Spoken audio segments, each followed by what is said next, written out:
make sure streaming is working. You guys will probably get a little indicator that says it's being recorded. As the content is, this meeting is being sent to a third party. Oh, really? Interesting. Last, I noticed that changed with the latest update on Zoom. And that's a Zoom thing, right? Yeah, it appeared Streaming. across the top of the pictures. Okay, we are streaming. Okay. And it looks like Keith is out on the golf course or someplace. Yeah, he's got some nice fuchsia going on behind him there. So, oh, and I guess I still have my fall colors up. So, well, so today's kind of a potpourri. I'm gonna, first of all, we're gonna entertain any questions anybody has.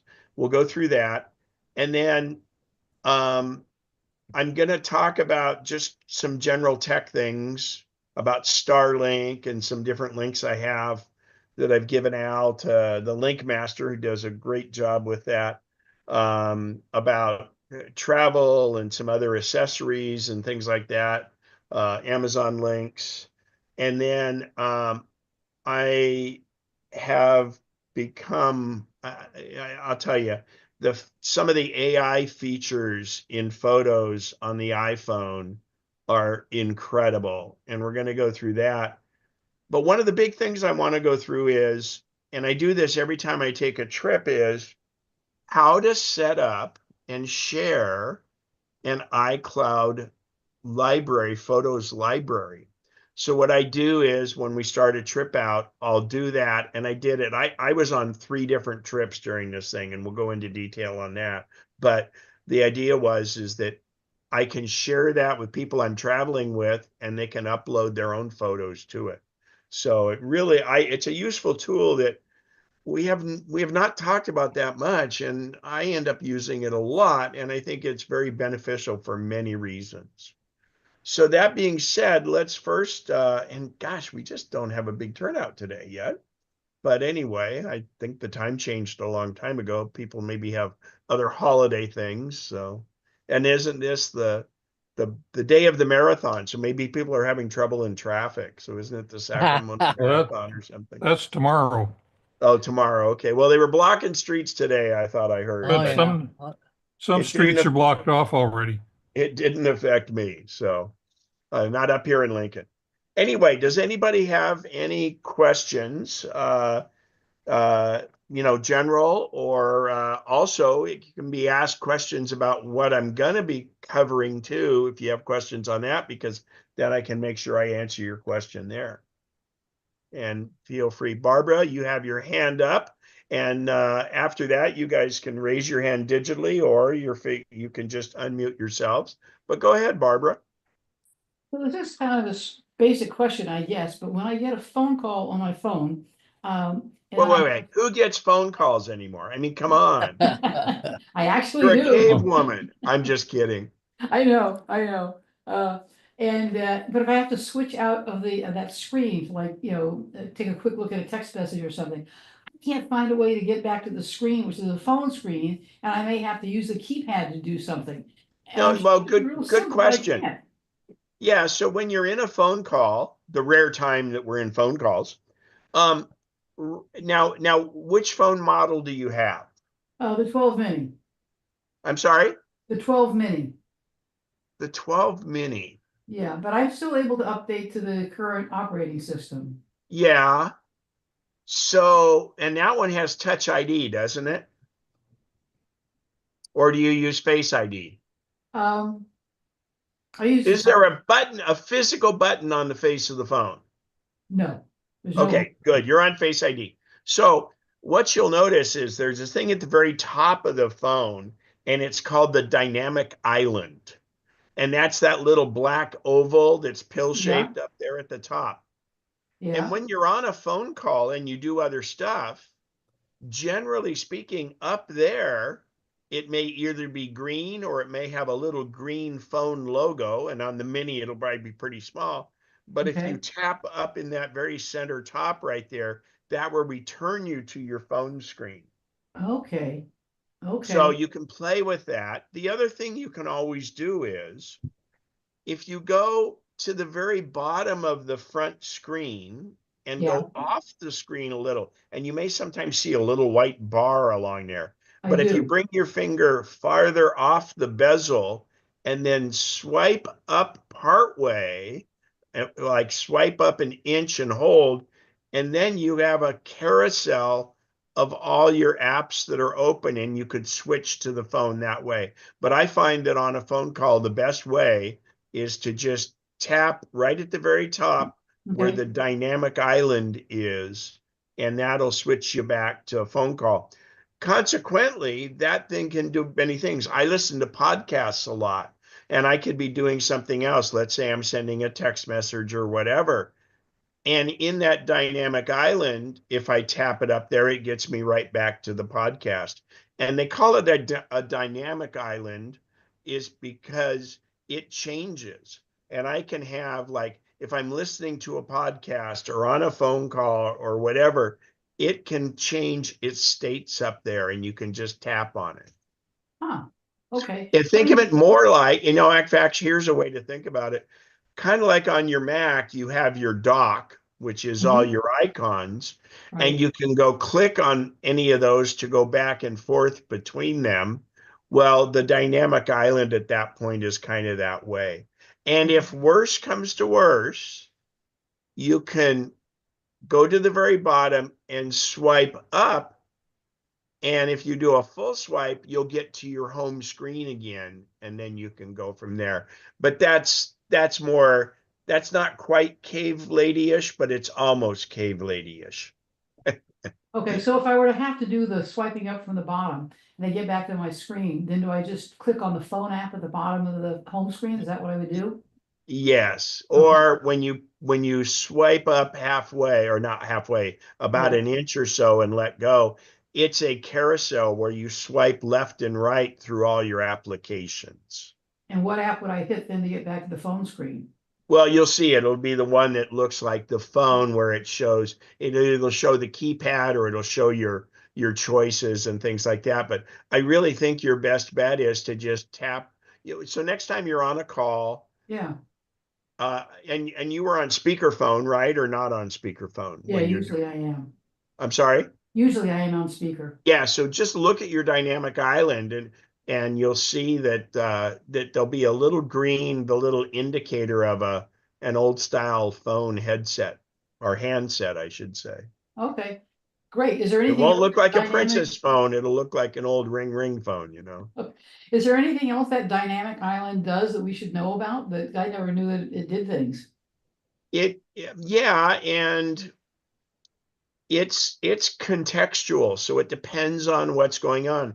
If you're not on a phone call, for instance, I listen to podcasts. One podcast I listen to is it's a 10-minute podcast this guy does. It's called Leto's Law, Lehto, Leto's Law, and he's really funny, and he gets all these kind of weird.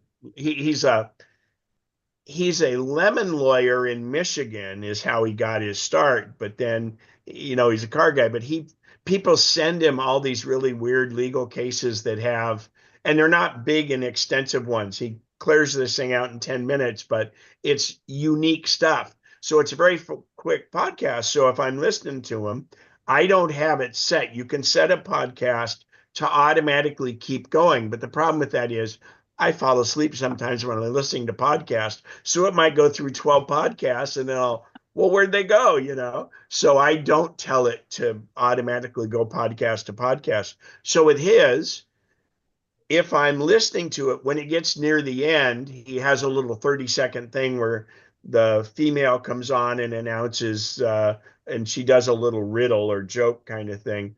But I can really quickly tap on the dynamic island and bring it back up. So what it is, it switches me back to podcast. And Hmm. that way, once I'm back on the podcast, I can then click on the next podcast after that. The Interesting. dynamic island will do that. You're listening to music. In fact, sometimes I've noticed if I'm got YouTube or something, it's in the background but not showing, but I'm just listening to it. It'll even show how much time is left on it, and it does quite a few things, and that's why they call it the dynamic island. And that, just so you know, the reason that little black oval is up there is because there's quite a few sensors there. Because the phone is Face ID, it has your selfie camera, of course. It has an infrared camera because that's how it detects the 250 spots on your face that it's mapped to unlock your phone. And if I'm not mistaken, there's one other kind of camera up there that's in that area. So therefore, it cannot have an LCD screen because it's being taken up by hardware. And even though it doesn't need it, sometimes the dynamic island will expand and be larger. In that case, it's so you can see more things. Huh, okay. And actually, with the new iPhone 16 with the special camera button up in there, it'll even show you some stuff too. So it's pretty neat. And I guess they've made a out of a sow's ear or something like that. They've made lemon out of lemonade because you have to have the dynamic island, but what Apple's done is made it so it's very useful also, and it gives it um, it's kind of like a little bit like when they had the MacBook Pro 13-inch that had the across the top of the keyboard, that bar that nobody ever used. So good question on that, and I hope that clears up some things for people. So Yeah, thank you. you're welcome. Any other questions? They don't have to be as good as that. Just anything is good. So Bob has his hand up. Go for it, Bob, or comment or question. Go for it.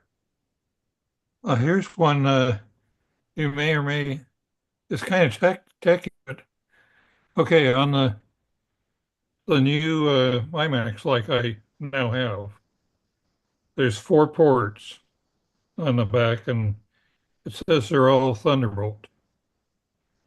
But I'm wondering if the first two are different than the second two. And here's why I'm asking is after I got everything set up, then I uh, brand new SS external SSD to for Time Machine. I plugged it in one of the first 2 ports, and Time Machine was working okay. It's doing its updates. It did its first big update, and Right. then it was doing its sequential updates. But during the night, when when the computer's asleep, I come out in the morning. I would get 4 or 5 of the messages about you need to eject your before Or you've been properly ejected your disk? yeah, I was getting that message. Well, nobody was touching it. The machine was asleep. Hmm. And so I changed wires, I did different things. I finally moved it over to the 4th port. And guess what? When you Haven't say had the it fourth, since. is that going from the center out? Is that the one From the closest to the center center out, yeah, the or first, farthest from the center? yeah. Somewhat. So that's why I'm wondering if there's some difference between the Well, first, which one worked? Farther from the center the or close? farthest from the center. Okay. Now, Um, and it's and I'm just a looking at it right curiosity now. question. Do the do only 2 of the ports have a Thunderbolt logo, or do all 4 have a Thunderbolt logo? I don't know. I'd have to get a mirror and see, Or an iPhone? or an iPhone, but I'm looking right now. I'm going to try look at the specs of the new iMac here, and I'm so just so everybody knows, the new iMac, the wonderful 24-inch iMac, which is just plain gorgeous. Um, there's 2 versions of it. One has 2 USB-C ports in the back, and one has 4. And the one that has 4, oh, and yeah, of course, this which thing is does. what I have. Yeah, because that's the upgrade, which is good because then you can do other stuff. So it shows it has up to 4 Thunderbolt 4, it says, but there's a little disclaimer here. Let's see what the 10 says it is. Port config, yeah. So basically, it looks like it is 4 Thunderbolts, but and what happens is sometimes the hard drive itself has an Energy Star thing, so and it shuts itself down for energy reasons, and that can cause that. But Okay. this is interesting. And then what you can do, Bob, is if you go to the system report and you can look at the USB tree and see if they're on different. So basically, the one iMac comes with only 2 ports, and they're both Thunderbolt. And I think, and this one says that it's 4 Thunderbolts, and I don't know. I think it used to be before the newer. Do you have the M4 chip? Yeah. Yeah, I think it was when it was before the M4, you had 2 Thunderbolt and 2 USB-C. Yeah. And I'm using C cables, by the way. So, Yeah, I but mean, I think I would be willing to bet that that might be something that's legacy in the hardware software code, because of it goes back to the M's that had two okay. Thunderbolts and 2 USB-C. That's a thought that I didn't think of. Okay. Yeah, because I was just looking at it here, and until I looked at the specs, I didn't see that they're all 4 Thunderbolts now. Because I Yeah. remember the earlier version of that, it was Yeah. 2 Thunderbolts and 2 USB-C. Yeah.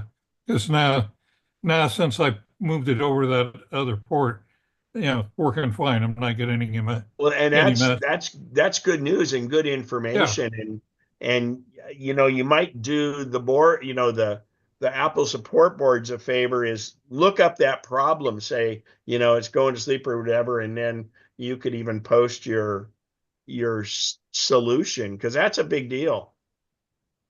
Okay. Yeah, Okay. Thank you. good. Well, that's you found one, and and the best part is you found the solution. Yeah. And And for I like to me, share solutions. well, and for me, it's the first time that I've found that it does have 4 Thunderbolts in the M4 version. Yeah. So, Did you know that Al and I can't raise our hands the normal way? I, yeah, I can't do that either on this new version of Zoom.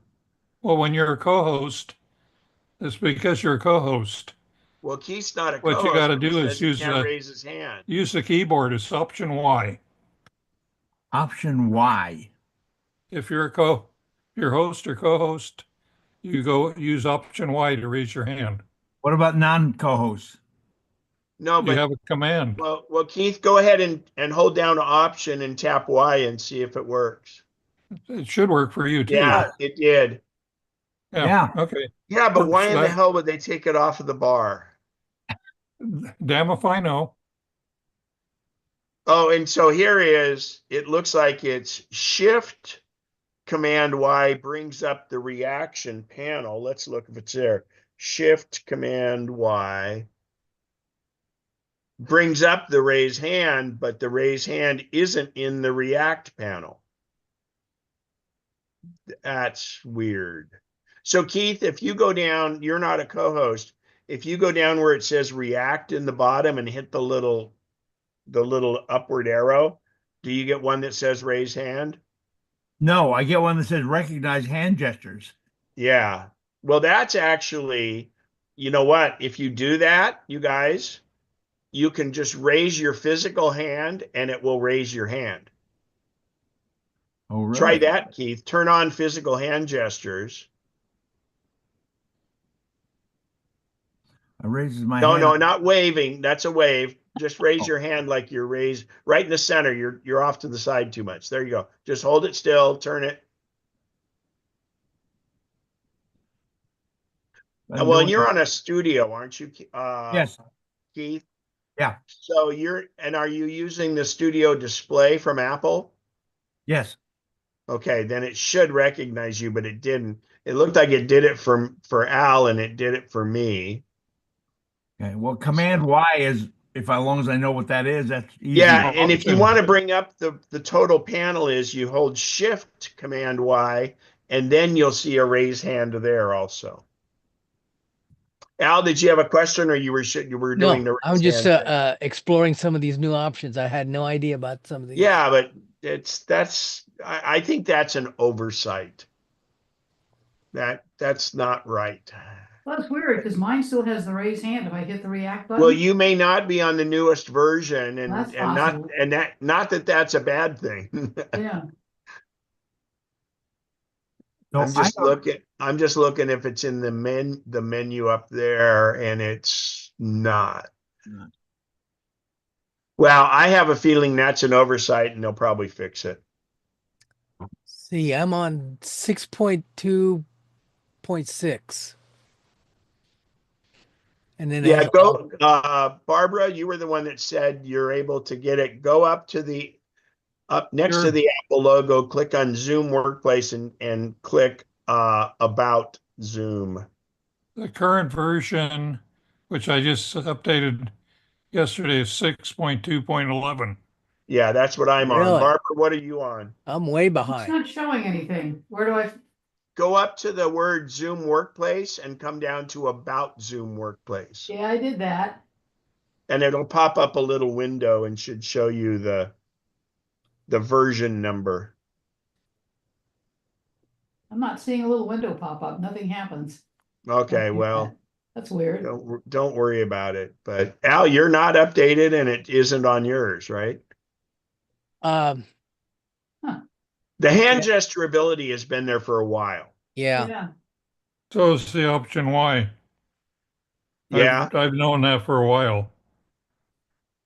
And the other thing is you can go over.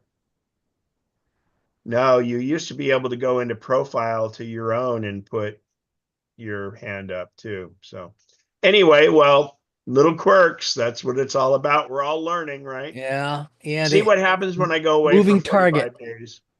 I have a couple of comments if you want to hear about something. No, please go ahead, Keith. I found two bugs in Apple iOS 17 and 18 that no one seems to know about, including people at the Apple store in Roseville. And what's that? Um, I have hearing aids. My hearing aids are attached, paired with, is the proper word, with my iPhone, so that if I get a phone call, it comes into my hearing aids, not on the speaker. And it also, if I'm out in the car and I ask Siri directions, it comes to my hearing aids rather than the speaker. And I Right? set that way, and I've had that for like 5 or 6 years. Anyway, um, on Wednesday this week, I went into the Apple store in Roseville and I exchanged my iPhone 14 for an iPhone 16 Pro because Uh-huh. because of the camera on it. And they Right. transferred everything from my old settings and all my apps and stuff from my old one to the new one. And I got a credit for it. Anyway, when I went home, I discovered this. I couldn't pair my hearing aids to this new iPhone. And I tried all kinds of things that didn't work. I went back to the Apple store the following day and they fiddled around with it for a while and said, "We have no idea why this won't work. You need to go back to your hearing aid provider." So I went back to the local place in Sacramento where I got my hearing aids, and she looked at it and did things and said, "I can't figure out why this doesn't work." Call the tech support. My hearing aids are made by a company named Starkey. They're one of the better ones in the United States, and their headquarters are in Minnesota. So I had a conversation for about an hour with a tech support person at Starkey in Minnesota. And she told me that the reason for this is because there's a glitch, a bug in iOS 17 and iOS 18 Huh. that doesn't allow you to pair. And in order to do this, the Starkey had to update their firmware that is resided on their hearing aids. So in order to fix this, I have to find another Apple device that I don't own or that I don't that I'm not connected to or something like this. Fortunately, I have an iPad at home and I was able to use that. I have to turn off all the Bluetooth on all devices in my area. I have to log onto the Apple App Store and download the Starkey app, hearing aid app, onto my iPad. I had to open it on my iPad and then download. Oh, and then I pair my iPad to the hearing aids. This is a complicated process. And then you had to update the firmware that way, right? And I had to update the firmware that way. Then I have to unpair that iPad with my hearing aids, put them back in the charger, take them out again and pair them with my new iPhone. And the people at the Apple store in Roseville didn't know how to do that. Hmm. It surprised me. And I think other people in this group may, if they buy a new iPhone and they use hearing aids, may run into the same problem. Well, yes and no. This is a Starkey specific problem. And unfortunately, it sounds like now, do you have the Starkey app on your phone? Uh, yeah, I think I do. On the new phone, I'm not sure. Well, because the thing is that normally you could do a firmware update from the Starkey app to them, but the problem was you couldn't pair them to the phone Exactly. because of this glitch. Great. Well, And the people in Minnesota told me this applies to several brands of iPhones. She didn't know how many or which ones or whatever. well, there's only one brand of iPhone. You meant hearing aids, Sorry. right? Yeah, a lot of Yeah. them. So yeah. So and what that is well, part of it is there's a newer version of Bluetooth on the 16, which I think further complicated this. But man, it sounds like you're rubbing your tummy and patting your head. But luckily, luckily you got it to work, and I'm sure Starkey is happy that it got to work because they don't want to have to return a whole bunch of headsets. So let's talk about this a second too, because Bluetooth is both hardware and software. And the situation going from, and it sounded like it didn't work in 17 either, but see, the iPhone 16 never ran 17. Oh, really? Okay. Yeah, because iOS 18 came out when the new iPhone 16 came out. And yes, I have trouble with Apple, and they need to get all these numbers in sync or start using letters of the alphabet for some reason. But anyway, so there is a hardware component, and what they do, Bluetooth is a protocol that not just Apple uses. It's Android, it's Macs, it's PCs, it's your car and things like that. And there are specific Bluetooth chips, and the chips themselves are manufactured by Broadcom and 3Com and people like that, Samsung, and so they develop a protocol, and then those chips do those protocols. And here's what really, if you think about it, it's miraculous what it does, because this is a radio communication chip that works on a certain frequency. It works up to 100 feet away, and it works using very little battery. I mean, that's the amazing thing with Bluetooth is it's transmitting and receiving all the time, and you've got hearing aids that can last an entire day before they need to be recharged. You've got your phone where the Bluetooth is hardly pulling anything. And then it's a proximity-based thing. For instance, the Bluetooth in that, as I walk up to my car, the Bluetooth communicates with my car. And now, even with my Apple Watch, thanks to Bob sending me a message about Tesla updated that, My watch, in fact, can unlock my car and let me drive my car. So Bluetooth is a wonderful thing. Um, and but it's controlled by the software, in this case, the iOS, or in your car, the software in your car, or in your hearing aids, it's controlled by the software in the hearing aid or the firmware. And so what happens is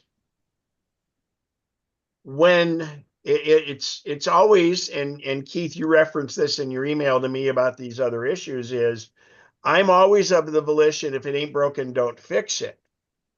And this is a case where Keith went with a new iPhone and that triggered this problem.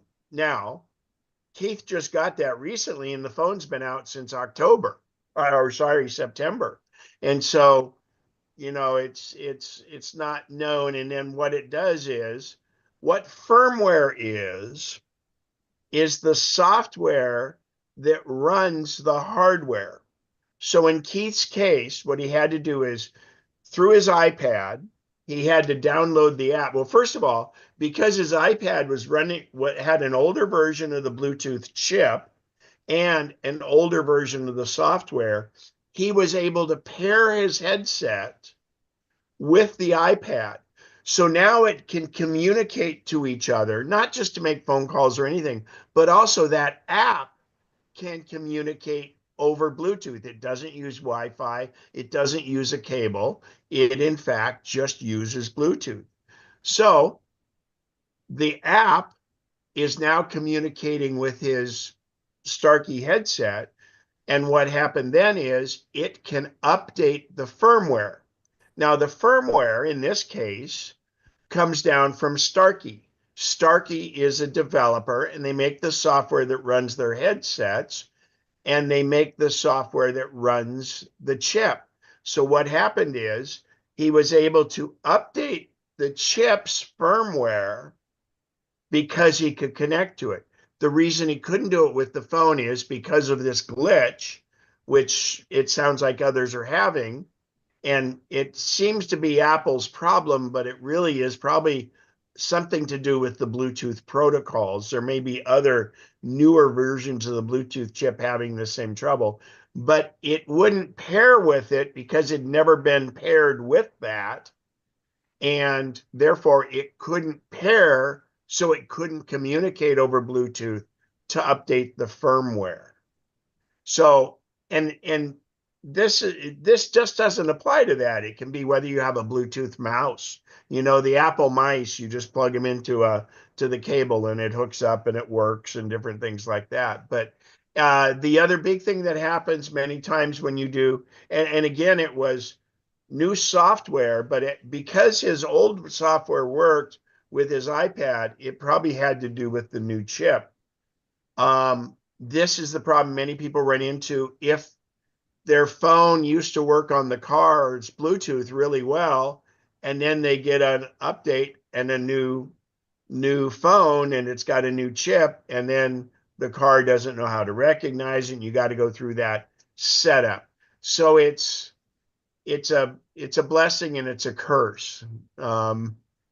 And you're stuck with it because it's what came in the device.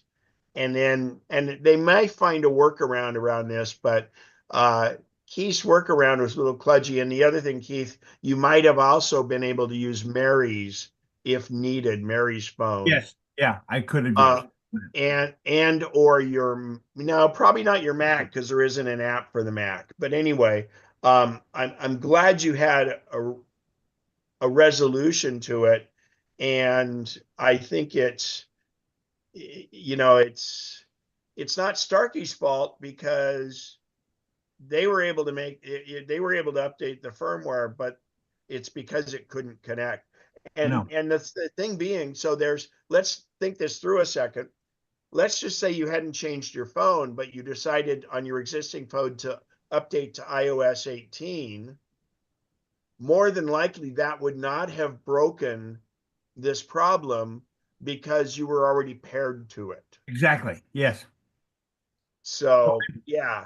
So I'm yeah, I bring- mean, it's and that's why I always tell people, don't get a new phone. In fact, I just went on this trip and I desperately wanted to update my Mac to Sequoia before I left, but I didn't.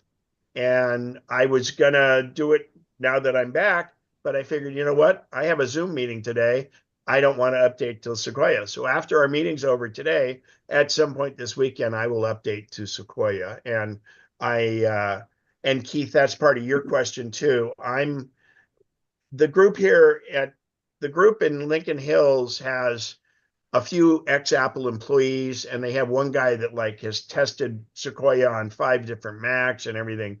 So at this point, I think Sequoia is mature enough that we can go on with that also. But then Keith, you have some other issues, and that's what I'm going to look into on that. And he uses iBank. If any, or iBank, we'll know more later as we investigate. So that was long and drawn out, but I wanted you to kind of see how it's a cascading events. In fact, it's really interesting. There's a guy I watch who's out of Grass Valley. He's a commercial airline pilot, and whenever they have a plane go down, he calls it the Swiss cheese effect. And what it is it takes multiple things to break down. And if you think of Swiss cheese and you have 5 layers of Swiss cheese spaced an inch apart, at some point, somehow, this little arrow is getting through all the holes in the Swiss cheese and make it so it's a problem. And but sorry you had to experience it, but I think it was very informative. Barbara, I brought this. iBank released an update this week. What did? Good. Thank you, Bob. Uri Keith, got- I'm sorry. Did you have a follow-up comment on that? Yes, I brought this up here because I thought this MacNexus group in general seems to be an older population. A lot of them may use hearing aids, and if somebody in this group updated their iPhone and suddenly their hearing aids didn't work, there is a solution for it as opposed to. I agree completely. I think that's great. So, and that being said, the AirPods 2, and we've discussed this, can be used like a hearing aid. And Apple has a really great commercial.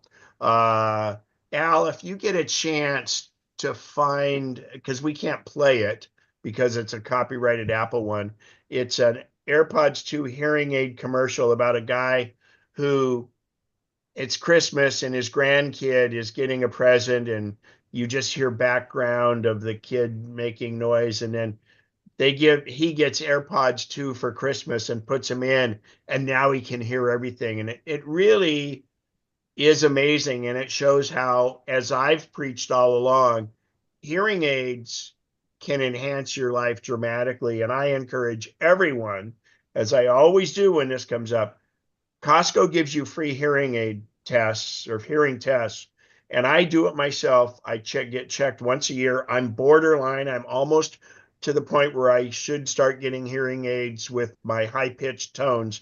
But for now, they say I'm okay. But I do notice in conversations. So the thing is, if you do not address a hearing problem, a hearing loss issue, in your brain, it will start to shut down that sense and make your hearing worse because you're not using it. It's not getting stimulated enough. And it will start working on one of your other 5, or depending if you have a 6th sense, to work on your other senses. So I always encourage that. And it's free. And get a baseline and keep testing it. The AirPods Pro 2 are not a substitute for a hearing aid because they're in your ear and they tick down, and hours at a time. I can do 3 hours with them. Frankly, I'm surprised that Apple. But I can't. They're not designed to be in all day long like a regular hearing aid. So thanks for bringing that up, Keith. I think it's important, and I think yes, our demographic is very important too, and it's been recorded. So if you have any other people that are issues with hearing, go ahead and do that. Barbara, go ahead with your question. Thank you. Okay, I have a couple questions. I finally have updated some of my things. I got a new MacBook Air, and I really like it, but I haven't updated to Sequoia yet. And I was wondering about that, but I think you answered that question. And then about a week ago, I finally went out and I bought a new phone. And what I know, probably everybody here knows this, but I don't actually know how to get to AI. My phone is on 18.1.1, and Okay, it's a 16 plus. That's what I got. perfect. So how do I actually get Well, AI if you had to AI, you function? could ask it, Yeah, I know. but you don't have Wouldn't that AI. be great? Uh, good point. You know what I'll do is when I get my phone connected here later, I'll bring it up. But Okay, that's basically, great. you go into settings and you request. So they don't want to push AI on people because, Apple with privacy and security. And in fact, their AI version is very secure and everything operates within the phone. And we're going to delve in AI a little bit because I'm going to show you some things in photos that make it happen. And you don't really have to ask it anything in that. But um, you have to ask Apple for an invitation to Right. AI. And the only reason they did that is if you think about how many people, when it first came out, as soon as 18.1 came out, they Mhm. knew that it was going to be just all of a sudden, and people didn't want to have that bad experience. There's been enough people now that I think you will, once you request it, it'll come back to you, I would say that day.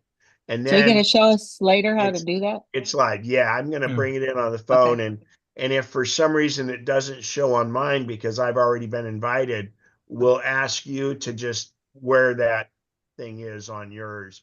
And in the meantime, I'm sure Al will be linking how to set up AI on the phone. But Uh, it's really good. And let's talk about AI because I'm in a minute for a minute. The well, and by the way, on your MacBook Air, so is oh, it I know about which that which too. M version did you get? An M3, an M2, an M4? 3. A three, good. Uh, and I think since it has the M chip, when you go to Sequoia, you will also be able to have AI on the computer. Hmm. And and you have to have Sequoia for that. Right. That's So what I figured. But am I also going to be asking for requesting an invitation or what it is on Good the question. I was computer as just going to well? address that. It's my understanding, again, I haven't gone to Sequoia yet, but I'm sure Bob or Al can answer this, that you're basically requesting it under your Apple ID.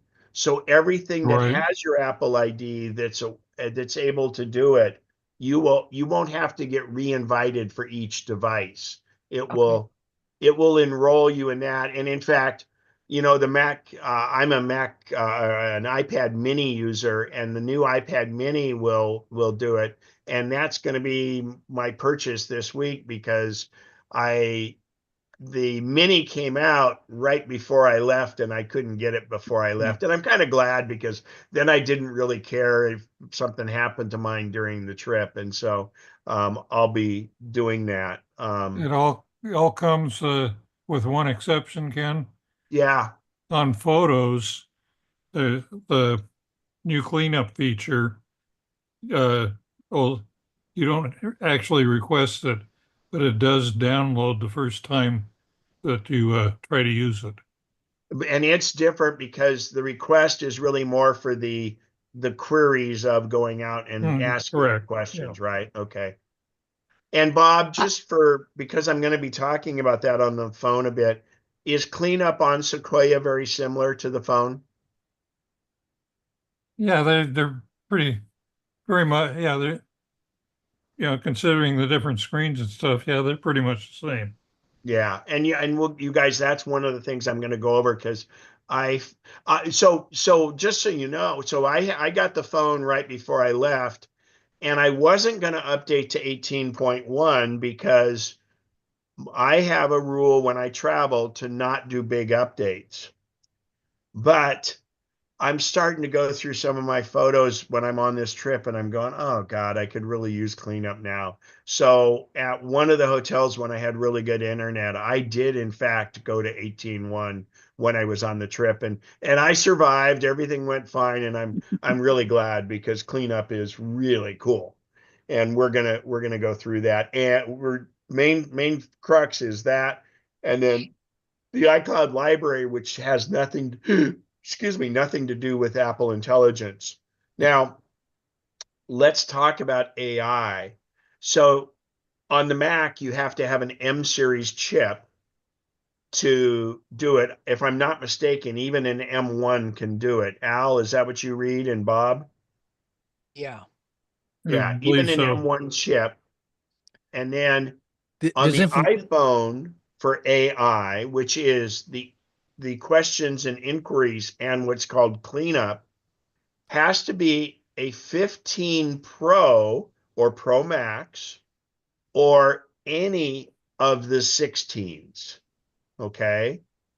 Now that excludes the SE and anything before that. So 15 Pro or Pro Max and any of the 16s. And the reason for that, you guys, is we talk about chips and the Bluetooth chip. The chip itself is ultra powerful and needs to be powerful enough to process this stuff.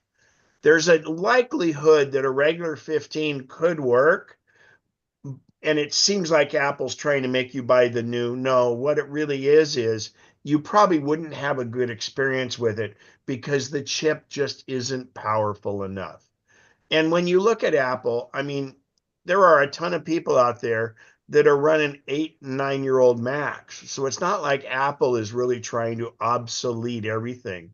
It's the new technology requires a lot of processing power.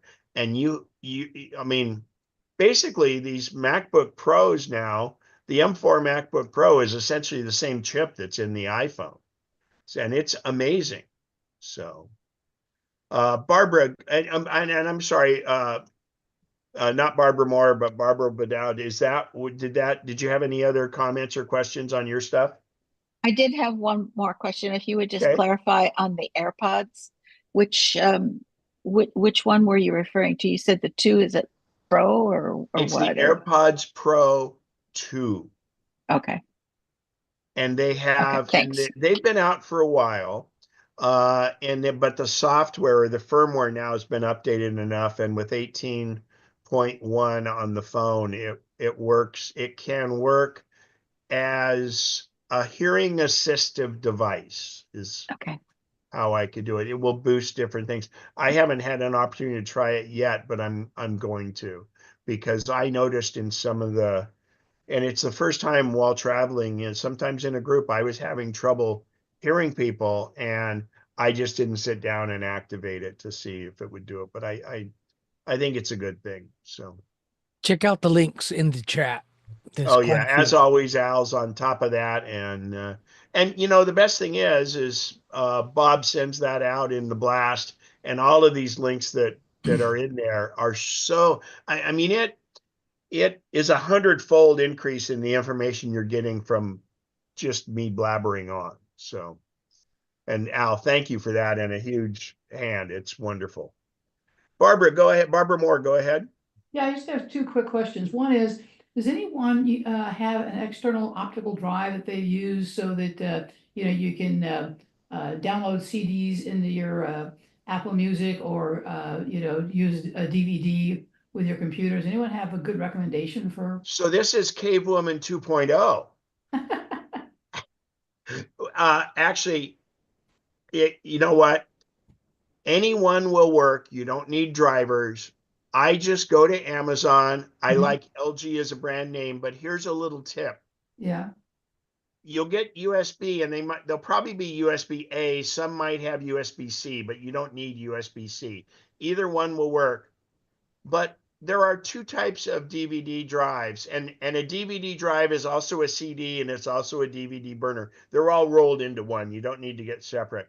But yeah, they're plenty. You don't have to get them so they're powered by external or anything else. But There are the old slot load style, which would have been like the iMac, where you put it in a slot, Yep. or on the old PowerBooks and stuff. Avoid a slot load because the mechanics of it are more prone to failure than a good old tray load where the tray pops out and you click the DVD down on it and it goes in and reads. And because those things are now just standalone devices, they might get a little abuse and things like that. So I recommend tray load. I've always just gone for LG. You can probably get one for around $30. Okay, And there's nothing to it. You simply plug it in to any Mac and then it works. Now, Apple makes one, or they might still make it, $79, and I don't recommend that one because it's slot load and it only works on Macs and it only works on certain models of Macs. Like if you okay. had an old iMac around that the slot load drive failed, it might not have worked on that one. They may have fixed that since then, but and it's twice as much as what you need to pay.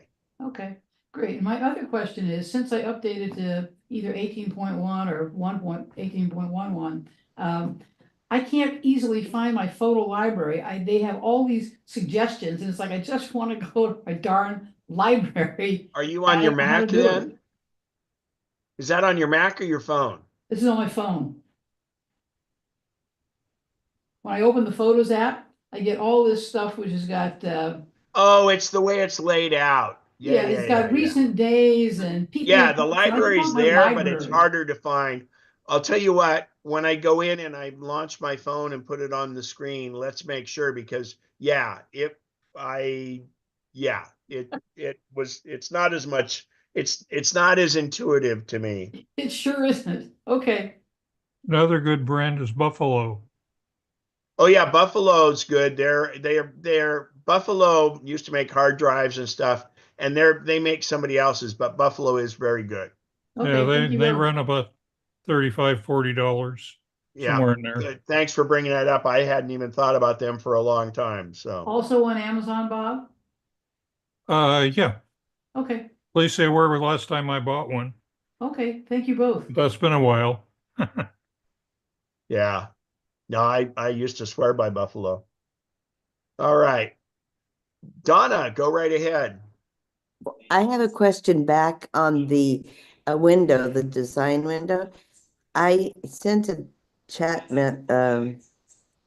photo through chat through the uh, uh, through chat, and now I no longer have the photo. It was received by the person, but that chat announcement is in my window, and I don't know how to get it out of there. Are you talking on the phone or on the Mac? Phone. So it shows up on your message list. It shows up on my closed, no longer in the design window, but it looks like that. It shows up on my phone. Oh, just tap it. That what? Tap it. Oh, tab it. Yeah, it opens. Yeah. Okay, so that just is a most recent message, but did it actually send? Are you sure they got it? They got the message. Okay, press and hold on the message and see if you can delete it if you want. Yeah, I've been trying to. Or swipe from right to left. I think it's gone. You think We'll it's gone? see. Pardon? Did it go or not? It went. Yes, it went. Okay, that should do it. And this brings up the thing. If you're having trouble, like on the Mac, we always say reboot. That cures 95% of the problems. On your iOS devices, you want to do what's called a hard reset. I know that. And I do it at least once a month, and I do it if there's ever any problems. And that is where you press and quickly release the volume up, then quickly press and release the volume down, and then switch over to the other side and press and hold that power button, but continue holding it even after the screen says slide to power off. Don't do that. Keep holding it until you see the Apple logo. And that kind of clears out little weird things like that. Great. Thank you. But we did get rid of it, so that's good. But if it comes back, you will need to do a what's called a hard reset. And there used to be on hard resets a risk of losing data and things like that. It's no longer the case. Okay. Thank you. You're welcome. All right. Cool. Any other questions before we proceed along? Great questions. I think we covered a lot, and it's good because it's being recorded and other people are going to benefit from those questions because they're different. So let's talk about, well, first of all, I'll bring up some photos here. I'll share my screen.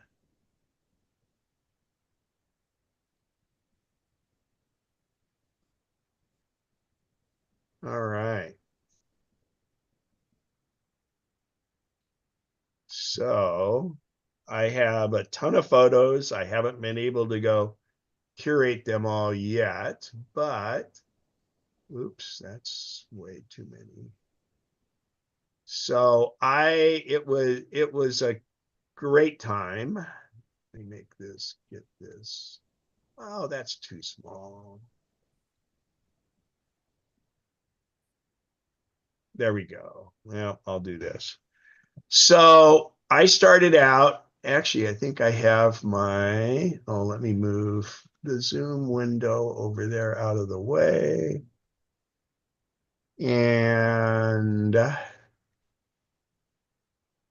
looking I had a map of where I went.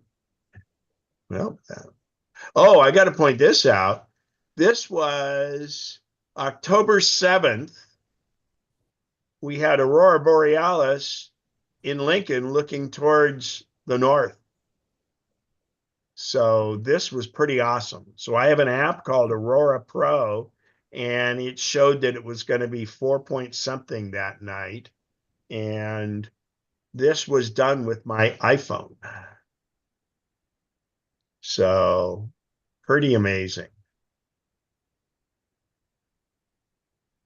And there's a bit of a white in the sky over here, and this is actually looking towards Grass Valley. It turns out that I found out what that was. Okay, so that's Aurora Pro, and I think tonight let me look on my calendar because I have an astronomical thing and it talks about it, and I think, oh, it's not on this one. That's weird. Let me look on my phone. Huh,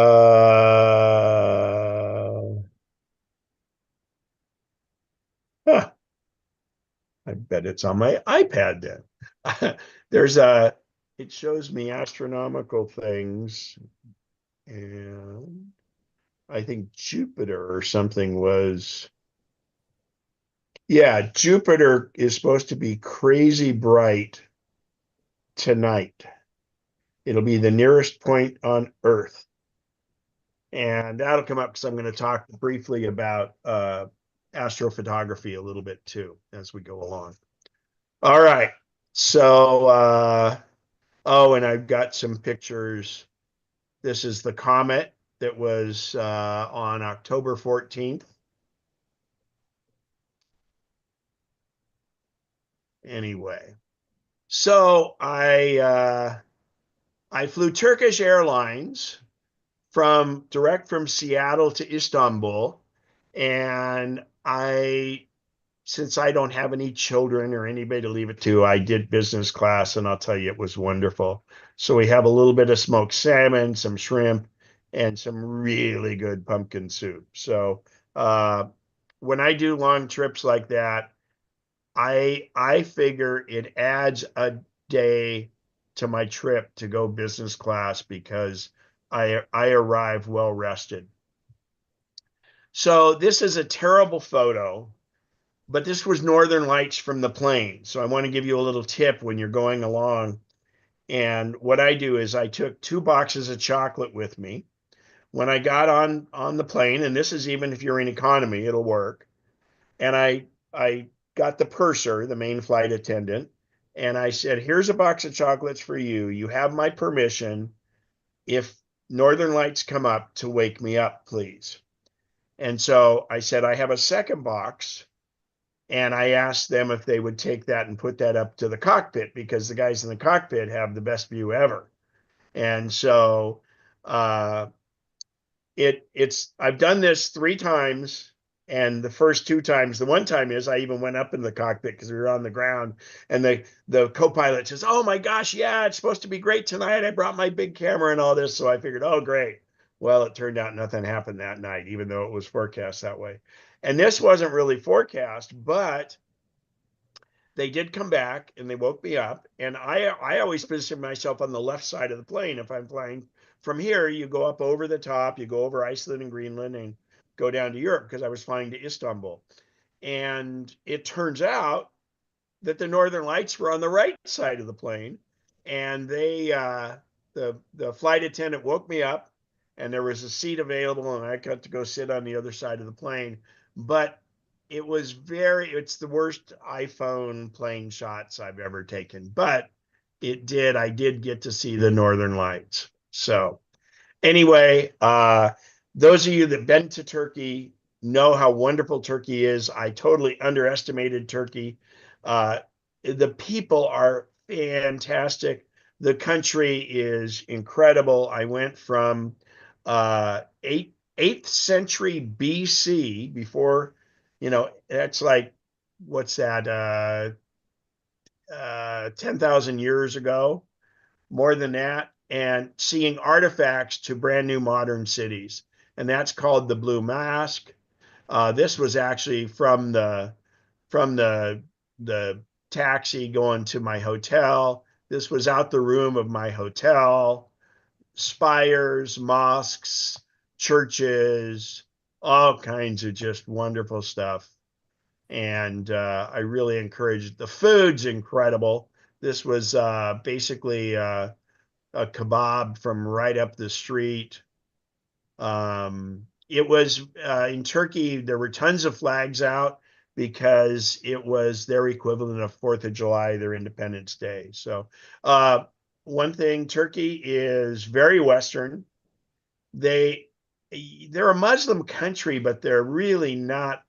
I mean, they're Muslim in name only. They drink, they do all kinds of stuff, and they aren't they're the Muslim is not tied to their government at all. They are completely free. They have lots of and they've over the years had many, they've got a lot of Christians, a lot of Jewish, and there's no conflict on that. So that was very enlightening. And the amazing thing is women have had equal rights in Turkey since the late 1800s. And their whole big thing there is they're all about just plain people's freedom to be able to do stuff. And it was just I was blown away. Oh, and so this thing on the right, oh, that's not it, but they have these little stands where they sell these baked nuts. But the best thing is down by the waterfront in Istanbul, they have these huge corn on the cobs and they cook them and you can get them just out of the hot water, or they put them on the grill and you can have them and they're a little charred. And oh my God, what a great treat it was. And they're basically on a stick. So it's like eating a corn dog, but it's um, a huge big corn on the cob. This is the Bosphorus Strait. So it's in Istanbul and it's split into 2 sides. The Bosphorus Strait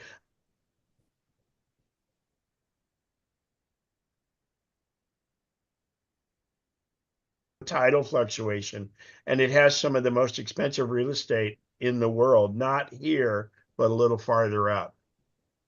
And it's saying my internet connection is unstable. Sorry about that. Let me Yeah, your know. voice cut out for a few seconds a minute ago, Oh, okay. but it came back. So I found this interesting. So I'm doing a hop on, hop off bus, and this is This is a Ferrari police car in Istanbul in front of this art museum that has the Pablo Picasso thing on it.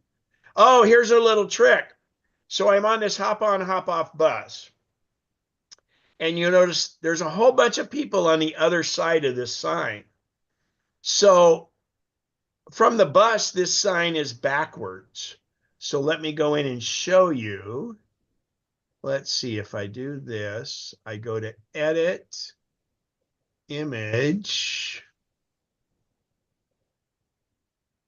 Oh, is it not going to let me? You want to flip it? Yeah, I think you have to go into I have. uh Oh, I'm in. Hang on. I should not be in edit probably. no, I think you can be in edit. I think you can just need to go into Oh, you know what the problem is? I did it on my phone and then I did a horizontal. Oh, it's in crop. Here we go. Hang on. So I'll go to edit, crop, and this would be the same on your phone. And then in crop. So this is what I saw from the bus. And I go, oh, that'd be great. And I said, well, wait a minute. I can just flip it. Now, obviously, if you see up here, see Hamdi Restaurant or whatever. But if I flip it, now the sign's correct, but you can see everything's backwards. So anybody that knows this, but it got the point across. So be creative. I couldn't get out of the bus. And I actually never got back to I think I did come back to this location and take a picture of it, but it was really easy to do from the bus. And the key here is always have your phone with you and always have it available and ready. So different things like just amazing waterfalls and different things. I have to show you. This is inside what is called the Basilica Cistern. This was an old water storage up on top of a hill, and they've made it into this wonderful, wonderful showpiece. Look at that, just going down. It just, oh, this the Medusa thing here was really cool with the shadow in the background. And this is the Medusa upside down. Basically, all these columns inside here were reclaimed from other places when they built it because this was underground and it was never designed for people to see anything. And of course, they made it into a museum. And that's just a piece of art they have hanging, but just amazing. So Turkey's really, really, really cool. The people, everything, and then just amazing stuff. Of course, and then they had this car show. This is an old, Trabant, which is pretty much a car that was under communism back there. Did you go to Anyway, the eastern part of Turkey? I went. Yeah, we went west, east. I'm looking for the. I don't have the. I had a map of it, but we did. It was 14 days. I arrived and had 2 extra days in Istanbul, and we basically went all over Turkey.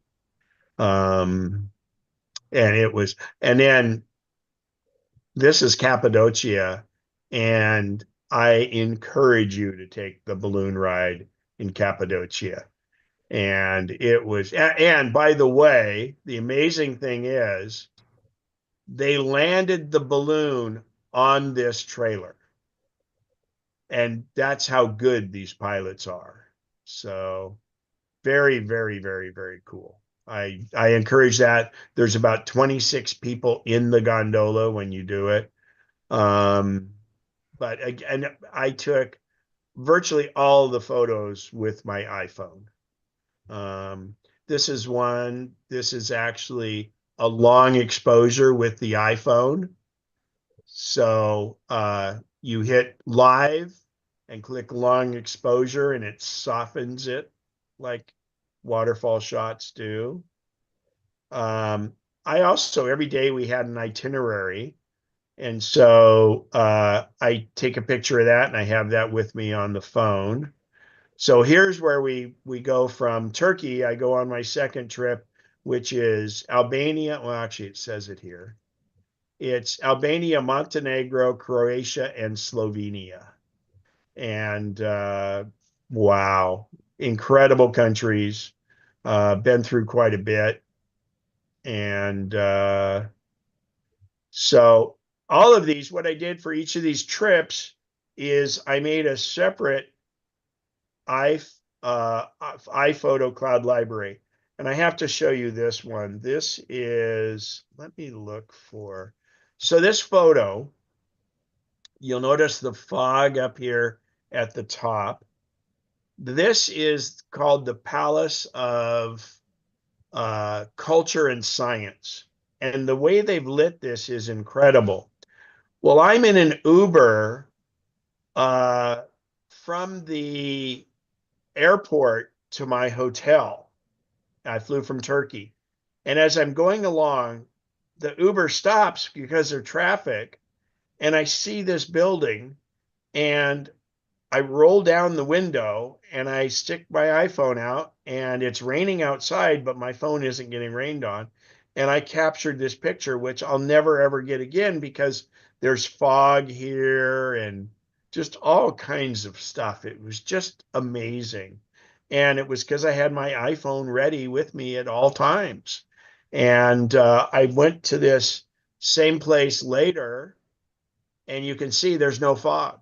So this was 2 days later, and yeah, I got some great pictures, but I didn't get that wonderful fog effect. I mean, this was awesome. So keep your phone with you at all times. That being said, since I'm talking about phones, I sent Al some links, and I'm going to show you one incredible tool I have with me at all time for my phone, and it's right here. So this device, it's got a rubber bellows on it, and it clips to the phone with it. It's just basically you pull that apart and you put it over. You can see how it would go over the lens of the phone. And what this does is, if I'm in a plane or in a car or in a hotel room, you always get reflected glare off of the window.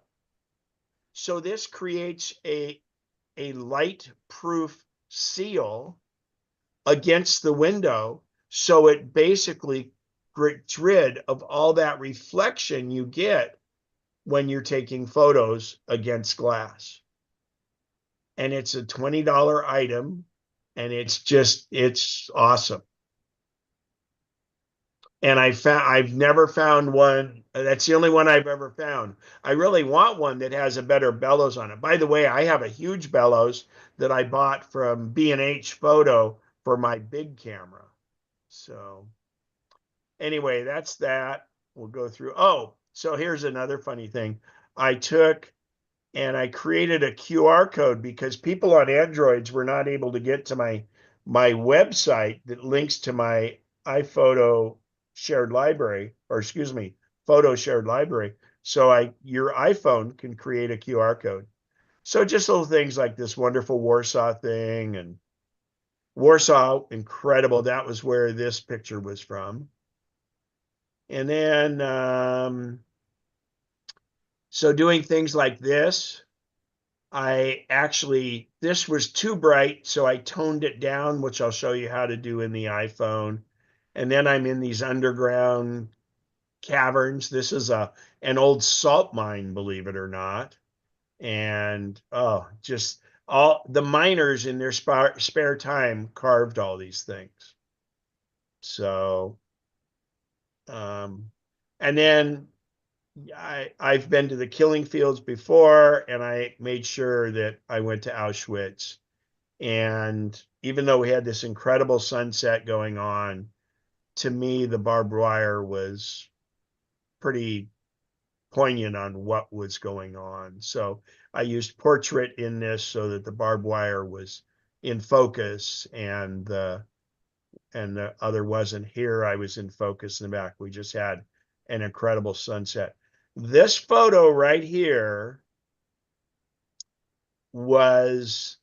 had tons of street lights in it, and I used cleanup, and I'm gonna go in and do that for you on the phone in a second.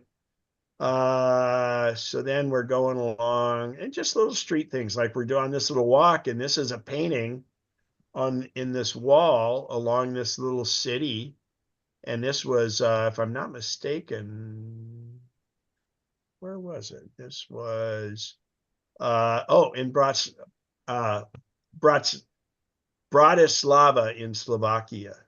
Great, great place. Anyway, going through, here is portrait effect again. I'm in this, they have these trees up, and so you can use the portrait effect where it's in focus here and it's out of focus in the back. That's called bokeh.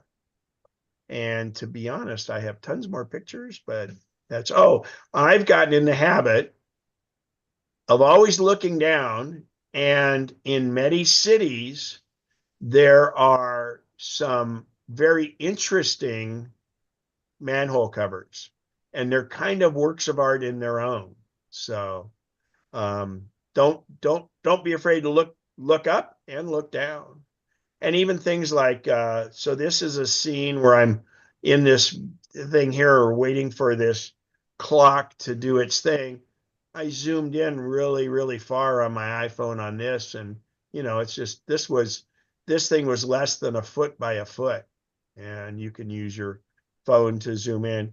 This is a thing, this astronomical clock is pretty wild. I did a video of this where these guys come out of the top up here. The 12 disciples rotate through at the hour. Oh, I didn't even notice that this is the skeleton is who's ringing the bell. See, I didn't notice that before. And anyway.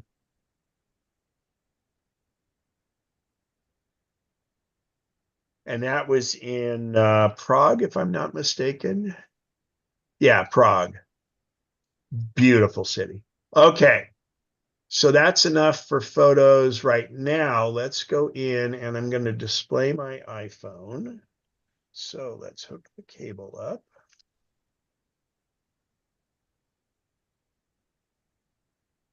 Okay. And we're going to show you clean. Oh, actually, let me go in while I'm on the computer. So I have created, I'm going to walk through making a iCloud library, and we'll do a test one. So on my computer, I'm in Photos. Okay. So I'm in my regular library. And these are ones I've all favorited. So, and this was pretty humorous. This is it's a little pretzel-like, it's a kind of pretzel / bagel that they make at this place. And that town is known for it. So I have my library, and I've filtered my library by favorites to make it easier to see. But I'm going to take this, and I'm going to select a few items. I'm going to click on this Warsaw, and then I'm going to hold down the Command key, and I'm going to click that. I'm going to click this one. I'm going to click this one. I'm just doing these random. But let's say I had 3 in a row that I wanted to click. I could then click Command click. And now if I hold the Shift key down, it will do contiguous. So it shows here I have 9 photos selected. So I'll just go get a couple more. Oh, this is the Parliament in Budapest. Budapest is incredible. And I'll get a picture here of the Sacher Torte that I had in the original place. All right, so I have 13 photos selected. So I'm going to do this on the Mac, and I'm going to show you how you do it on your phone. So when I go up here and I say File, and first, hang on here. I think I can do it directly here. Yes. So I'll do this again. So I have, did I deselect them? Okay, I'm just going to do some random ones here. Sorry, I deselected it. So there's 16. If I go up to File and come down to Share. So first off, I could make a regular album in my photos, but I'm trying to make a shared album. So if we go here, we'll come down and I'll click Share. And you'll notice right here it says shared album. Or I could send it by text to these people or send it by email. It'd be too many photos to email. And that's the other thing. If you have all these photos, you can't email a whole bunch of photos, and you can't email a bunch of video because they're too big. I could make an iCloud link if I wanted to, which is a simple way to do it if you want to send a bunch of pictures. But we're going to make a shared album. So I'm going to click Shared Albums. Now it comes up with my list of shared albums. So for instance, here are the ones I made for the trip, but I'm going to create a new shared album. And I'm going to call it Test for 12/7 class. And I could actually put a comment on here. Now, you don't have to, but you can invite people to it.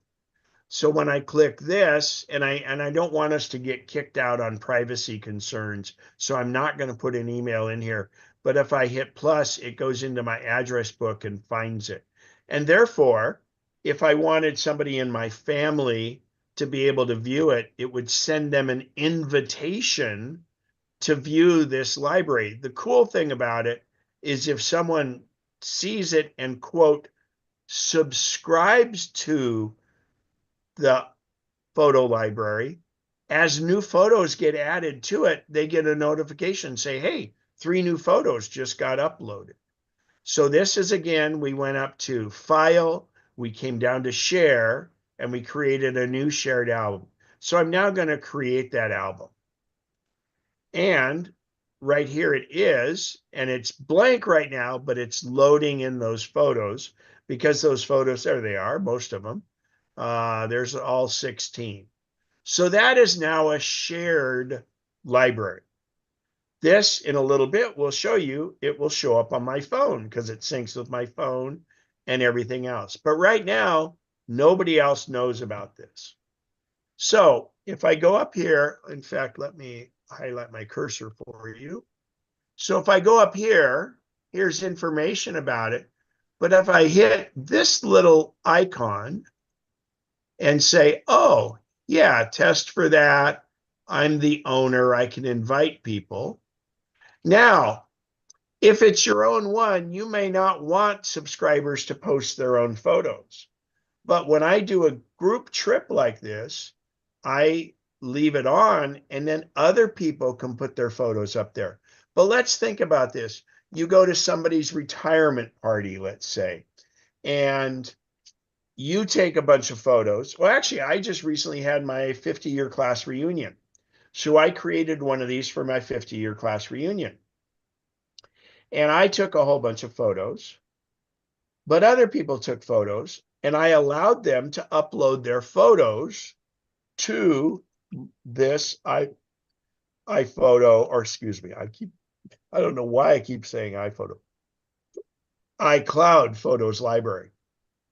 They can all post if I've invited them by their email address. But I also want to make it public because let's say there was somebody that couldn't attend the 50-year class reunion, but they want to see it. I make it public. And by making it public, anybody on an Android, on a PC, whatever, can use this link and view this on the web. And I'll show you how that works. I'll go to another browser I have that is not signed into my Apple ID. And I'm going to go here. Hang on.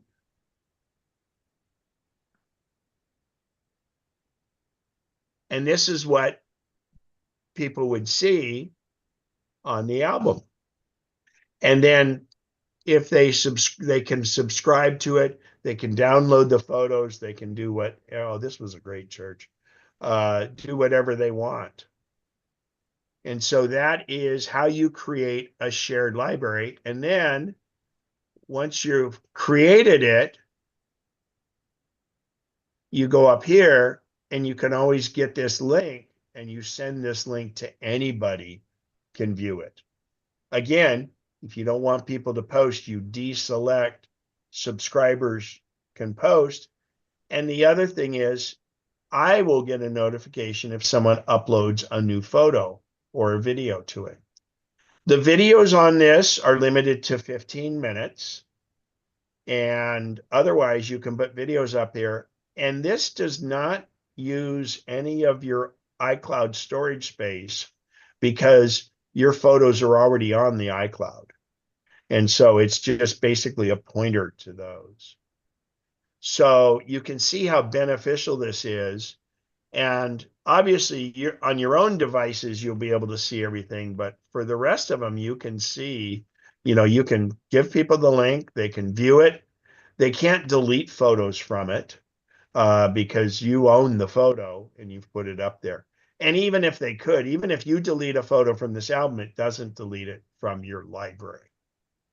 So now I've showed you how to create it here. We'll show you in a bit how to do it on the phone Ken, and how you can add photos to it. Somebody Yeah. has a question there, it sounds like maybe? yeah, the font on here is so small on my screen that I couldn't tell where you went to get that little box that you were just showing us to allow people to either add to it or not. So can you see my are you on full screen in your Zoom? No. Yeah, you need to go hit the green dot and make Zoom full screen. Yeah, that's Are you better. are you full screen now? Yeah, I am. Did that help? Yeah. Great. So where So did you go? you see my cursor. I do. So I go up here, not to the eye, but I go to this little silhouette. Okay, okay, So the eye just gives me information about how many photos are there and everything. But if I go to the silhouette, you now get this menu. okay, thank you. And again, if it's someone you know is going to be uploading or wants to stay updated on it, like when I'm on these trips, I don't get everybody's email because I don't want to have to deal with all that. But if you do want to do this album where you want to specifically have people subscribe, you hit the plus and you or just start typing in their email address. And Okay, it will actually go into your contacts and find it. Because of the YouTube privacy stuff, I'm not going to click on that to do it. The rest of this stuff should be generic. So Ken? yeah, go ahead. Yeah, you said you were able to generate a QR code to direct folks to. Yeah, that's a whole different thing. And if we have time, I'll get into it. Al, it's actually I signed up for one of this service that was free and everything, and then I did some more research. I will try find the thing and you can link. It's using shortcuts. Okay. And it generates the QR code that's on my clipboard. So if we have time at the end, Sure. we'll do that. But otherwise, I'll try to provide you. I'll get the link that I found for it because it was killer. Well, Yeah. and so what the problem was, in fact, I'll show you. So if I go to, let me just do this. If I go to kenspencer.com, which is my Wix website, and I'm sure the same problem might exist for MacNexus. People on Androids couldn't get to kenspencer.com for some reason. Now, it's because I have this as a desktop site and not a mobile site. So what happens is at kenspencer.com, if people click on travel, I've listed my different ones here. And they could get to it this way. But the problem was the Android people could never get to Wix for some reason. I'm going to find out what the deal is with that. But anyway, it's weird. And these, by the way, are for your own edification, other trips I've done. And you can see I've shared them quite a bit. And some people, like our Iguazu group, a lot of people put up a bunch of different pictures and things like that. So, but you don't have to have a website to do it. So for instance, if I just click on the Turkey one, you'll see 160 photos of Turkey. So Cool. yeah.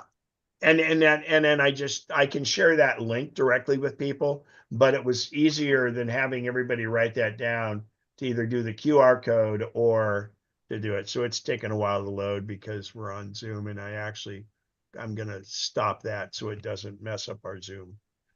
All right, back to that. So again, it'll create this link. This link won't change. It's always the same. And again, remember, you add and detract pictures from it. So that being said, I think Rich has a question. Go ahead. Oh, go ahead. I'm sorry, Rich, go ahead. Yeah, this is maybe a little more elementary, but how do you get something available for sharing on Zoom? Well, now, okay. Are you mean to share my photos? Well, like for instance, I'm on a Zoom call and I want to share a picture. Okay, great. That's right. So I'm sharing my screen on Zoom with everyone here. And we'll explain that. Now the problem is because you can't see my share screen on Zoom, but if everybody out there, you have a menu where your microphone and your thing is, and please, you guys, don't click anything when I'm explaining this. But you'll notice that in that menu bar at the bottom, there's a green button that says share. And that green button will allow you to share your screen with somebody you're in a Zoom call with, just like I'm sharing my screen now. Now, Rich, if I wanted to work on your computer and help you remotely, I have you click on share, and then I see your screen, and then I actually do another thing where it allows me to control your cursor. You can still control it yourself, but with your permission, I can control your cursor and work on your screen with you remotely. This is a wonderful thing if you have friends or family members that are, and by the way, it works on the free Zoom account. The free Zoom account, you're limited to 40 minutes. So if you have a paid Zoom account that's around 15 or 20 bucks a month, it allows you to do unlimited sharing or unlimited time on a Zoom. So that's sharing inside Zoom. What I'm talking about here that we're setting up is an iCloud shared library.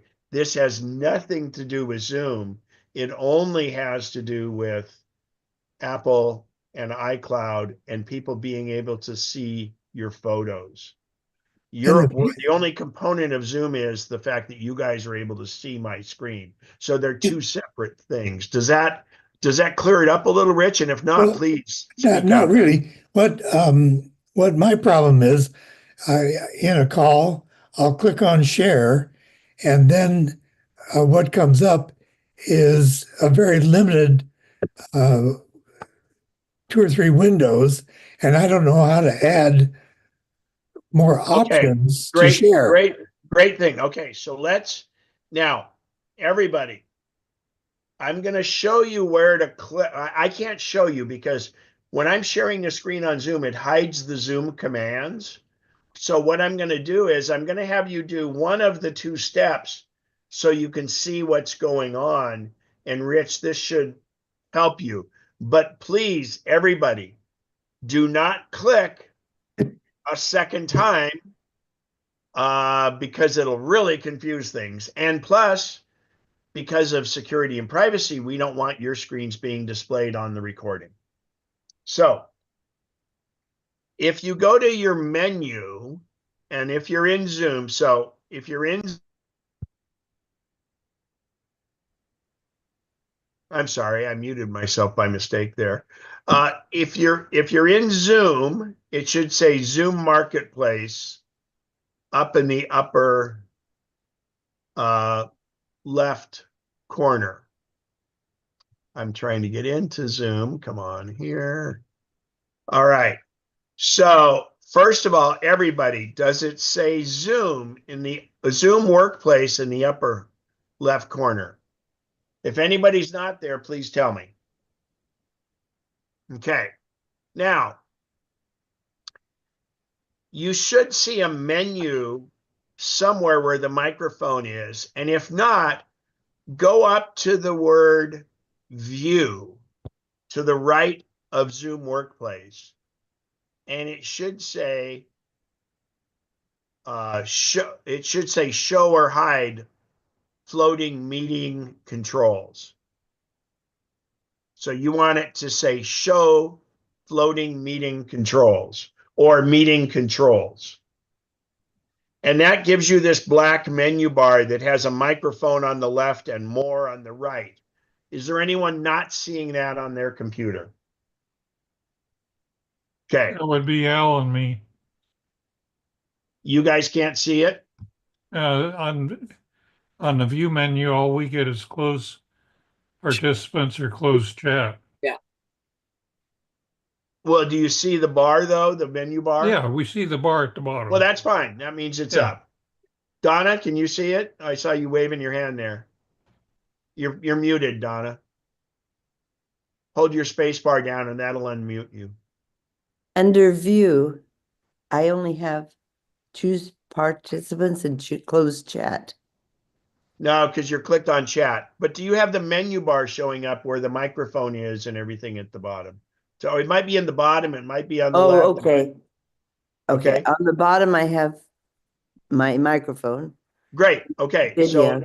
the menu bar is that big black thing that's got all Yeah, that. I see it. Okay. Near the center, everybody, there's a green folder button, rectangular button with an up arrow that says share. Yes. Now, Ken, I don't have that. When I go to view, I have show participants and show chat. That's all. okay, but do you see the menu bar? At the bottom of Look the, around your screen. Do you see the microphone where you can mute yourself? Not at the moment. Usually I can, but I can't right now for some reason. Well, it's hidden. Bring your cursor down. Yeah, move your cursor down. Now I just lost the whole Zoom screen. Okay. Well, Yeah, does okay. it say Zoom Workplace in the I got upper it. left? Okay, I got it back. Yeah, now I see the microphone. Okay.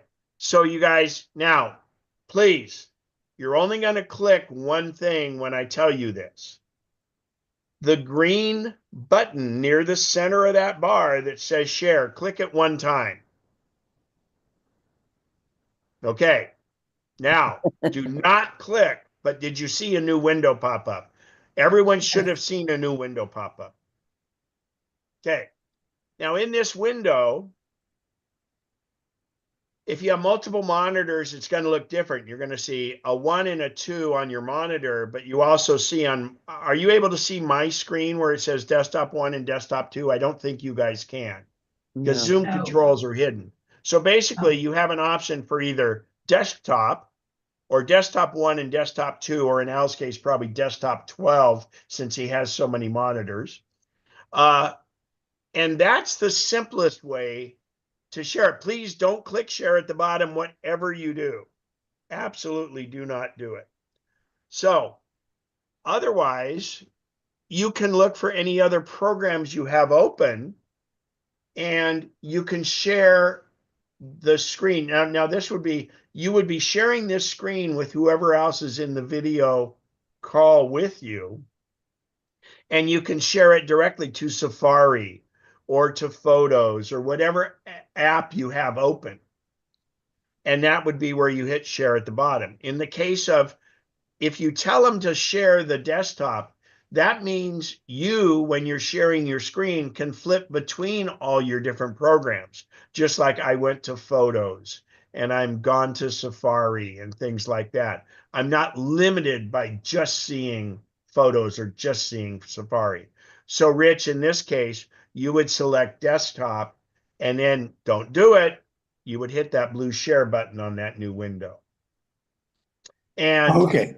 if you're wanting someone else to share their screen with you, you instruct them to do the same thing.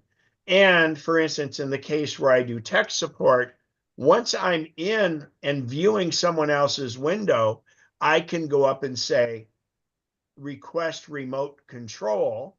And it pops up in their screen and they say, Ken's asking to control your screen. Is that okay? And when you authorize that, it allows you to do it. Now, one little caveat.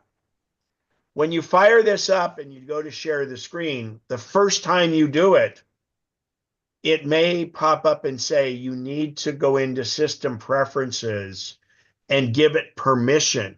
Because what you're doing is you're allowing someone to see your screen, and the permissions may not be allowing that.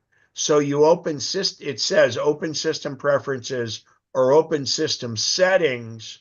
And at that point, you have to authorize it. And then you have to back out and come back to Zoom and hit the green share button again, and then the share here. And the same thing happens when you ask to share it. So Zoom has great tech support. And if you were to Google it, how do I share my screen on Zoom? It'll walk you through it in that. And I'm sure Al has linked it or will be linking it very soon. So now, My, in this my, case, go ahead, Rich. yeah, my note says they can't open because somebody else is open already. Yeah, it's because I have my screen up and because you don't have permission because of this. So that's good. But that means you probably clicked the share button, the second share button, didn't you? No, no. No, Oh, is yours saying that too, Donna? yes, There's two Mine too. choices, to So close that, or okay, so you're send it. not getting the second screen because I have, in our meeting, it's limited to not do it. So this screen you're not getting, and you can test it when you work with other people. You'll get a screen up there, and just remember to click on, well, actually, when the window pops open, just click on the blue share button and you'll be on your way. And it will probably ask you about setting up permissions, and you have to go in to settings and set that up. How do you unlimit the sharing? Well, there's two things there. The meeting controls are not letting you share because I'm the host, and it's disabled on ours. Because otherwise people do this when we're doing a presentation, all of a sudden mine goes away and there comes up. So that's a setting in this meeting. But then if you're not in a meeting like this and you're initiating the meeting and doing it, you have to just go into system settings and give it permission to share your screen, and it walks you right through it. But then you have to back out and then start the green share button one more time because you have to agree and you have to use your thing. Let me see. Let me go to participants. Yeah, I don't want to mess with that right now because it could mess up our meeting. But Okay. anyway, try it on your own. Find somebody that's a guinea pig, and you can just do it. And again, Zoom has really good links on this. But this, Okay, thanks a bunch. yeah, and again, you can do the remote support. So now, if you have a red dot up in the upper left of the share window, which may not have come up, you guys can hit cancel or whatever it says to do that. Just don't leave the meeting. Close. Yeah, close would be it.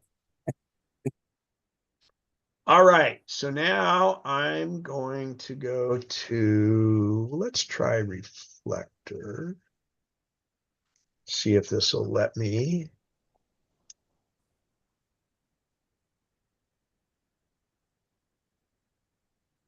That brings up a question. Go ahead, Bob. Why do you still have Reflector? Oh, are you talking? Because I'm not on Sequoia. Ah, Oh, okay, because I was gonna say Zoom does damn near everything anymore, so I Right. actually deleted And Reflector. as soon as I update to Sequoia, I'll do that.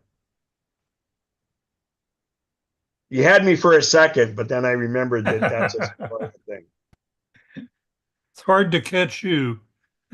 No, but you are, hey, well, I guess that means my jet lag isn't really, I'm not having jet lag. So let's see here. I need screen mirroring, and of course they've hidden it in the new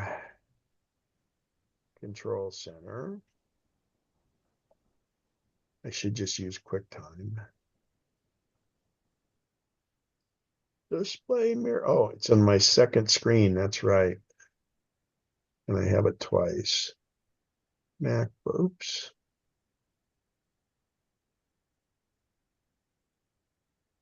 Oh. Did my screen go black? Yes. Yeah, and it's doing my wrong screen here. So hang on. There we go. Are you seeing my phone? Yeah. Yes. Yes. Great. All right. So if I go into photos, so was it Donna that couldn't see her library?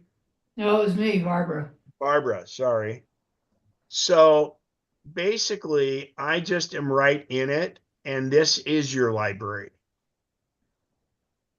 So you probably are looking at a screen that's kind of like this, right?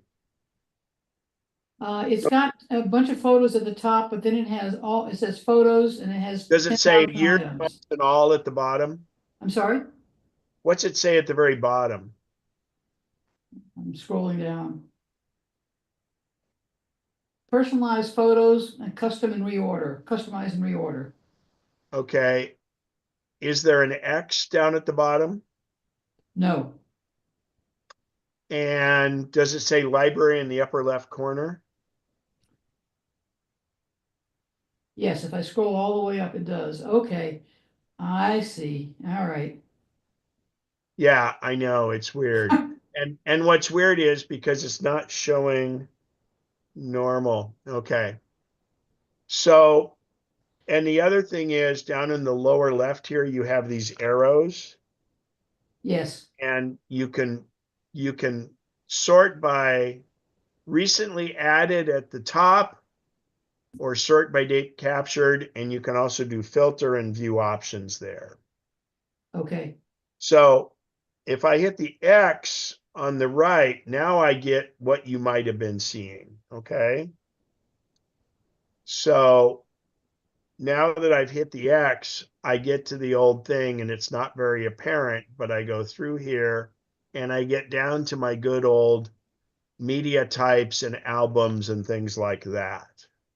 Okay, yeah, so you just have to scroll way up to find the library and everything else just happens Well, to or populate when you look yeah, at it. and actually, let me give you a tip here. So let's go back to library. So I'm going to Okay. scroll down on my library a bit. So whether you're in Safari, wherever you're in, if you go to the very top of the screen, right up by the bezel and tap, oops. Oh, no, no, no, no, I don't want that. Come on, go back, X. If I tap right up above the dynamic island, it Yeah, scrolls to the top. So if you're, let's say you're on oh a yeah, Safari page. Let me bring up Safari on my phone. Okay. So yeah, no problem. But let's say I can't scroll down to that. Hang on, let me go to a page. We'll go to apple.com. So I'm at apple.com on my phone, right? You guys are seeing my phone, correct? yes, Okay. So if I, and by the way, you co-host, you'll have to help me because a reflector's made all my screens black, so I won't see questions. Anyway, so I'm scrolling down at apple.com. If I want to easily get to the top, I just go up above the dynamic island. There's a little spot of white there. And if I tap that, look at how it scrolls to the top always. You don't have a quick way to do it down, but if I want to scroll to the top, I go up and I can hit right above the time or anywhere along that very top, and it scrolls up. So I'll show you again. I'm way down on the Apple site, right? Now I'll just go over where the clock is on the left. And if I tap right above it, I tap it one time, that brought up the menu, and then I tap it again and it scrolls to the top. That same thing happens in photos if you need to. But now I'm in it. So the best thing I'm going to do here is I'm going to hit the X, and now I get down to the bottom. My most recent photos are on the bottom. This was sunset last night out here. And then I scroll down, and now I can go down here, and you'll notice I have albums, which, by the way, I'll just quickly show this. This was our, oops, this was our Turkey, around Turkey thing. Oh, I don't want that to play. This was the end of it, Eastern Europe, and it really doesn't, let me tap on them. Let me, oh, I don't want a stupid thing. Okay. Anyway, that's that trip. And then the Balkans. So let me get out of that. I hit the X in the upper right. So now I go down here and here's my shared albums. Now, the shared albums are sorted by the last time something was uploaded to them. So you'll see here, this test for 12.7 is the 16 we just did for the class. And then the one below it is the 50 photos I've uploaded for one of the Gate 1 trips, and then there's other shared albums. I did shared albums that was for the group, and I did another shared album that was just for my friends, so it was only my photos. So these are where the shared albums are. And if I want to go to, for instance, this shared album for Turkey, so like in this case, somebody held the camera and did our big group shot. Well, I uploaded all of them because inevitably somebody's going to not have a smile on their face and like that. And this was a really cool one where I put the phone down. I didn't do the selfie camera because it's not as good. I turned the phone over and I put this in the center of where this was in this neat structure, and I used my iPhone to activate the camera. I'm sorry, my Apple Watch, and I activated the camera, and I got this straight up shot with my phone sitting on the ground. So you got to be creative and do things like that. Okay, so those are my shared albums. Now, if I want to get out of this, I hit the X in the upper right. But let me show you, if I just go to my photo library, for instance. So here it was really cool because I took off and I saw sunset for about 9 hours of my flight yesterday. So it was pretty cool. And unfortunately, I didn't have my little special hood that I have with me. The whole time on the bus rides and everything else, I had it with me, the little bellows thing. But this was double glass on the plane anyway, so it didn't really work well. So in this case, unfortunately, you're not able to see my screen. And so what happens is when I'm on this screen, gosh, I'm going to have to describe this. Or let's back out of this. And I'm going to go out of reflector. And I'm going to see if QuickTime will display this better. Hey, Al and Bob, when you guys display photos on your thing, you know how what problems is it goes into display photos mode and you don't get the menu. Oh, you know what? Zoom will let me do that. So let me do this. I'm going to get out of my share here. I'm going to stop sharing my main screen. And I'm going to try share my phone. And I haven't seen that as an option in a while. Come on. Oh, wow. It's not letting me share it via iPhone. I'm plugged. Oh, there it is. iPhone via cable. Great. So let's see. Oh, hang on. It's going to work. Yes. Not now. Are you seeing my phone on your screen? Yes. Yes. Great. So let me see if this works. Ah, fantastic. So now I'm in a photo, and in this photo, so this is my list of photos. But let's say I want to add a photo to my shared library. You'll notice right here at the bottom, there's the little share box, right? So when I click the share box, I can share everything else. But if I scroll down a little bit more, remember that add to shared album we saw before. If I click add to shared album and I say one photo, well, actually, since I last did it to my affordable one, I'm going to click this and I'm going to put it in our test for 12/7 class. Again, I tap it, I can create a new shared album up here, or I can hit it, I put it in our class. And then it seems weird, but once you've selected it, you just simply hit the back arrow. And now when I hit post, we can go back to our test for class and it'll show up here in a minute. Oh, look at that, like magic. It showed up. So again, I'll walk you through it on the phone. So on the phone, that makes it a little cleaner for you. So I'll pick another photo of, oh, here was, nice leaving. So again, I select my photo, or you know what I can do is I can do multiple ones. So if I go to select up here, I'm going to show you a little trick. So if I tap select, now I will sit here and I can tap individual photos, right? Boom, boom, and I'm going to skip those too. But let's say I want to do a whole bunch of photos. If I tap on the right and oops, if I tap, oops, hang on, it's a technique. So if I tap here and drag down, as I'm dragging down, it selects a whole bunch of photos.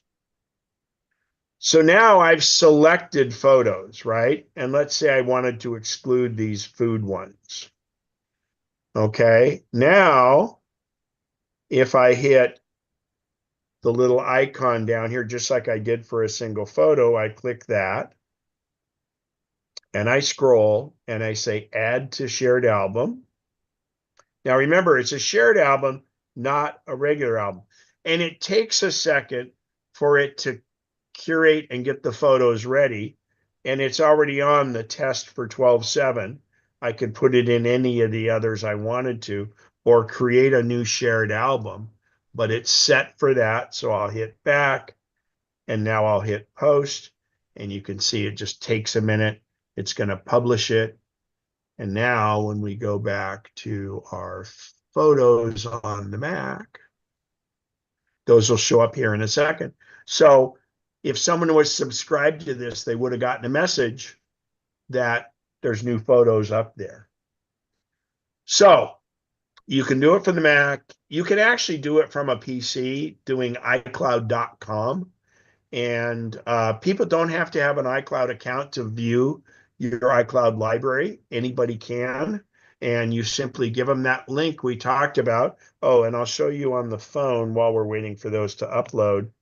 I'm going to show you on the phone how I can get into that album. So I go down here. Hang on, let's hide others. Okay, so I hit the X right here. And now I go down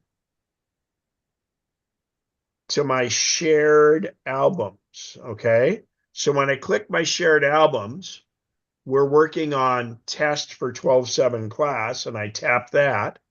Now, if I go up here to the ellipsis and tap that, I can come down. I can share certain photos if I want. I could add my photos directly from here, but I want to go to shared albums details. So when I click shared album details, you see I get all this information, whether participants can do it, whether they get notifications, whether I want a public website. And now you see it shows this link, but you can't really do it. So you simply see share link. So I would click that share link, and I can actually then copy that link if I want, or send it by message or email to anybody. And the beauty of this is because email will only handle 4 or 5 photos at a time, you can have this library set up. There can be videos in this, there can be anything you want, and you're sharing it with these people and they're able to view it. And you can send that message, you send that link by email or by message. So hopefully that's instructive. Any questions on the iCloud shared library before I get into the tools in the phone and the erase and stuff? So feel free to speak up. I do kind of see the screen again. I don't see any hands. Al has his hands up. Yeah, yeah. Um, have you come up against the issue of having more than 200? Apparently, you can only have 200 shared. Uh, uh, Libraries? yeah, yeah. 200 shared albums, I believe. Interesting. Did you create another library, or have you run up against that? Well, no, you can't create another library because only one library can be your what's called your system library, which is the only one that links with iCloud. So have you encountered that at all yet? No. Do you have more than 200? 200. Are there any so you could, let's say you probably have some that are kind of archived. Yeah, they're kind of legacy things, but I still want to keep them around. Well, here's a thought. You might Typically, be able to take, let's say, 3 or 4 legacy ones and combine them into one. yeah, but so they may be unrelated. What I wind up doing is just turning them into a regular album instead of a shared album. And if I need to bring them up and at a future date, I can just Yeah, you can share that album again. yeah. And the deal is, it really doesn't take up any more space because, so let's talk about albums really quick. So your photos library is a library, and I like to equate it to a shoebox full of photos. In fact, Pete used to say this. It's a shoebox full of photos. Forget shared albums for a second, but anytime you make an album, let's just say, okay, this would be a good example. On this trip, I had turkey, and I have a photo in my shoebox in my library, and then I decide to put it in my turkey album. But then let's say I also have an album that says Trips 2024. Well, that would be another album. And obviously that same picture would be in that album. Then there would be another album that would say my Gate 1 Eastern European trip, which consider it's a compilation of all 3 of these. I could have that picture in there.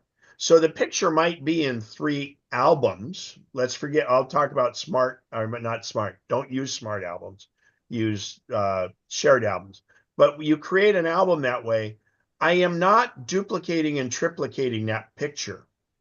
Whenever you put a photo from your library and add it to an album, it's essentially linking to the main photo. It does not duplicate the photo. That's a huge deal.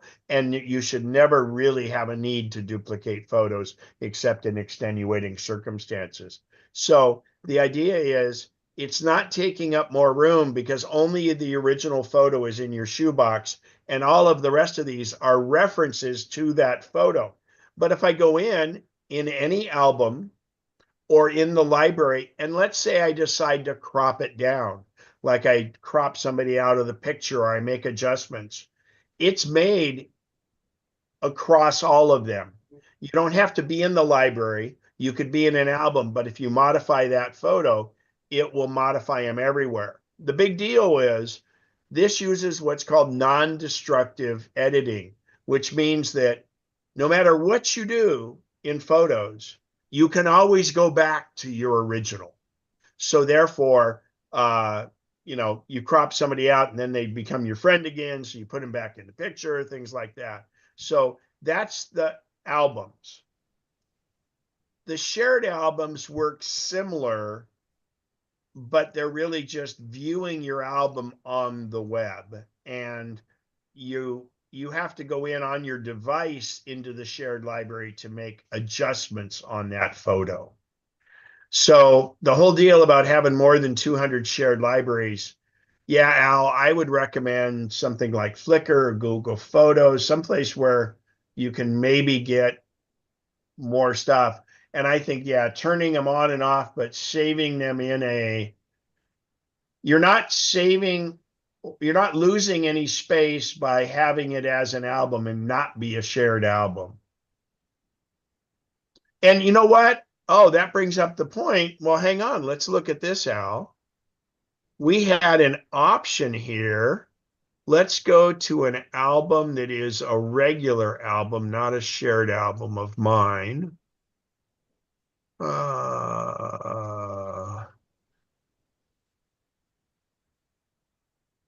So this one, for instance, and Keith, I'll be with you in a second there.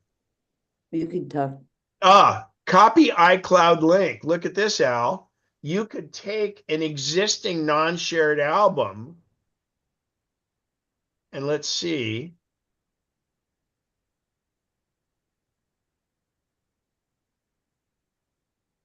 Well, then let's go to a browser. I think I lost what he's doing. Yeah, well, wait. Yeah, shared by me. Oh, but it has an expiration date of 1 month.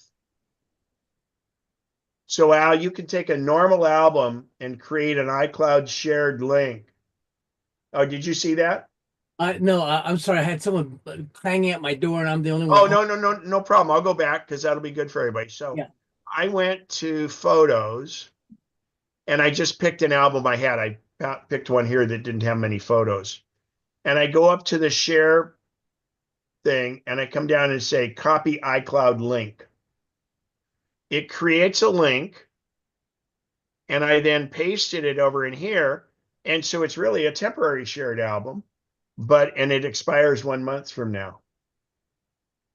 So that would be a way to, if you have one of your old archived one that you want to get up and share with somebody for a month, that's a way around it. So Cool.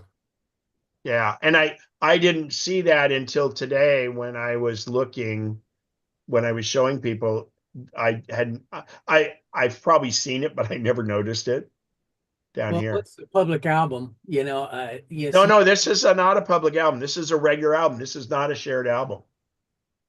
Okay. I'm in a regular album. You see here, my albums. This is not a shared album.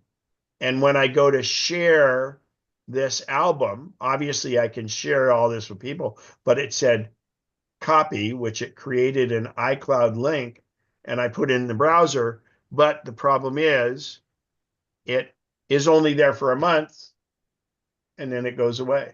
That's good enough. But your album still stays. Yeah. Think of it, I say, let's look at this as a temporary shared album. And look at this, people can download the entire thing. Yeah. Okay, Keith, did that clear it up a little for you? But yeah, I don't know about that limit, and I think it's because they're giving us that extra free space, kind of. And I don't know, let's say you and I collaborated on an album, and if you put stuff up there, does it go against my iCloud space? I don't think it does. And I think that's why they limit it. Because they've always said it doesn't affect your space. All righty. Keith, go right ahead. So I think that the Apple nomenclature of an album matches the Adobe nomenclature for the same thing as they call it a I'm collection. sorry, we don't say the Adobe word here. Well, all right. I'm just Anyway, kidding. Go ahead, Keith. a collection is not a duplication of the image. It's a pointer going back to the image in the library. So Right. my question is in an album, can you change the order of the images within an album, and you can't change the order of the images within the library? Is that a true statement? That's absolutely correct. So the library is always chronological. Okay. And once you put it in an album, you're able to change the order manually. And that's an important distinction. And I'm glad you brought it up because, for instance, if you want to make a slideshow, you want to have a title slide be the first one, and you may have made that up later and things like that. So it's important to create an album. And then once you've created an album, you can create a slideshow or do different things like that. But in your album, for instance, I'm in an album right here. I could take this and move it anywhere I want in the album. Okay. Well, the reason I'm asking that, I do a lot of photo processing in the name in products of that company I can't use. No, go ahead. I'm just But the kidding. nomenclature, the the functionality of the album versus the library is exactly the same.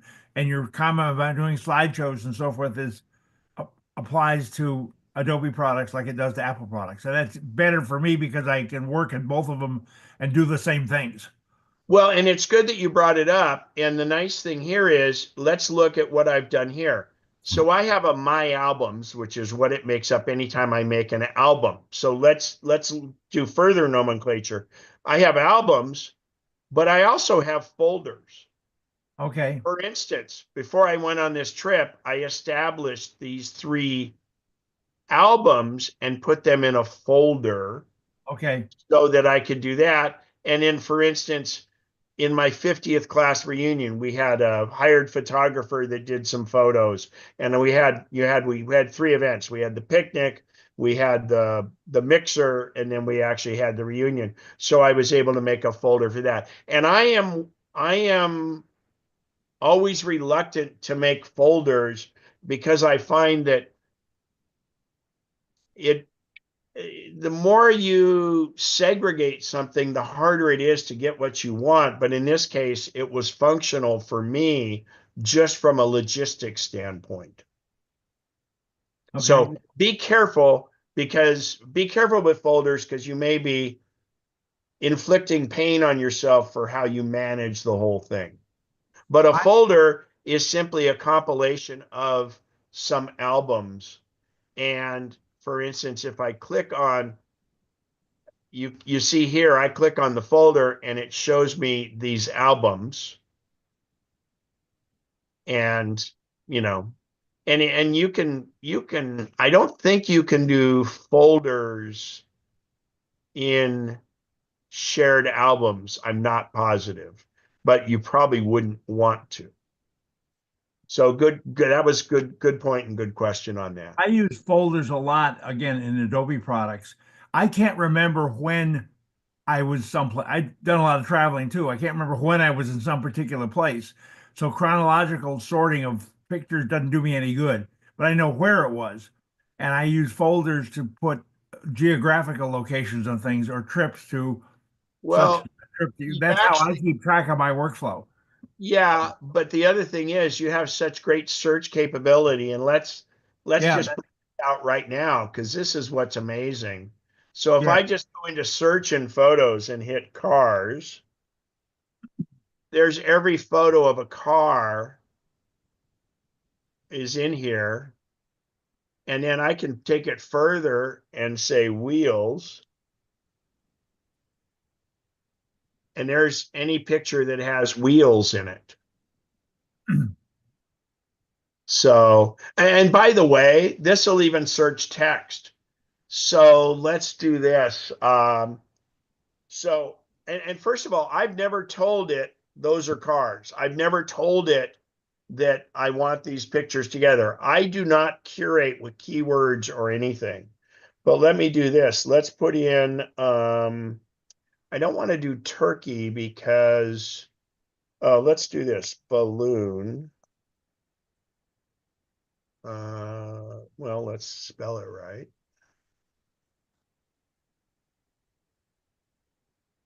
Oh, see, it didn't do it. Oh, here we go. Oh, well, that's interesting. Oh, it's balloons. That isn't right. Oh, here we go. I'm going to look for this. This is Peter J. Shields. So I'm going to go SHEI. These are our, oh, it's not doing it. Oh, I spelled it wrong.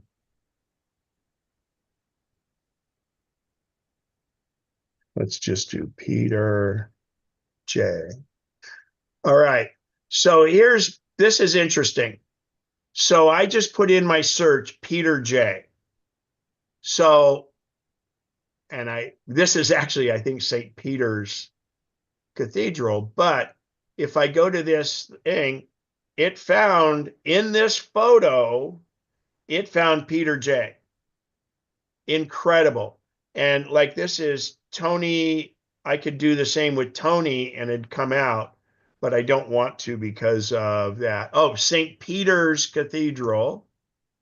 And this is a Citron. Oh, and look at Peter Mullen. Oh man, I'm so happy I was able to go to this museum. It's been shut down.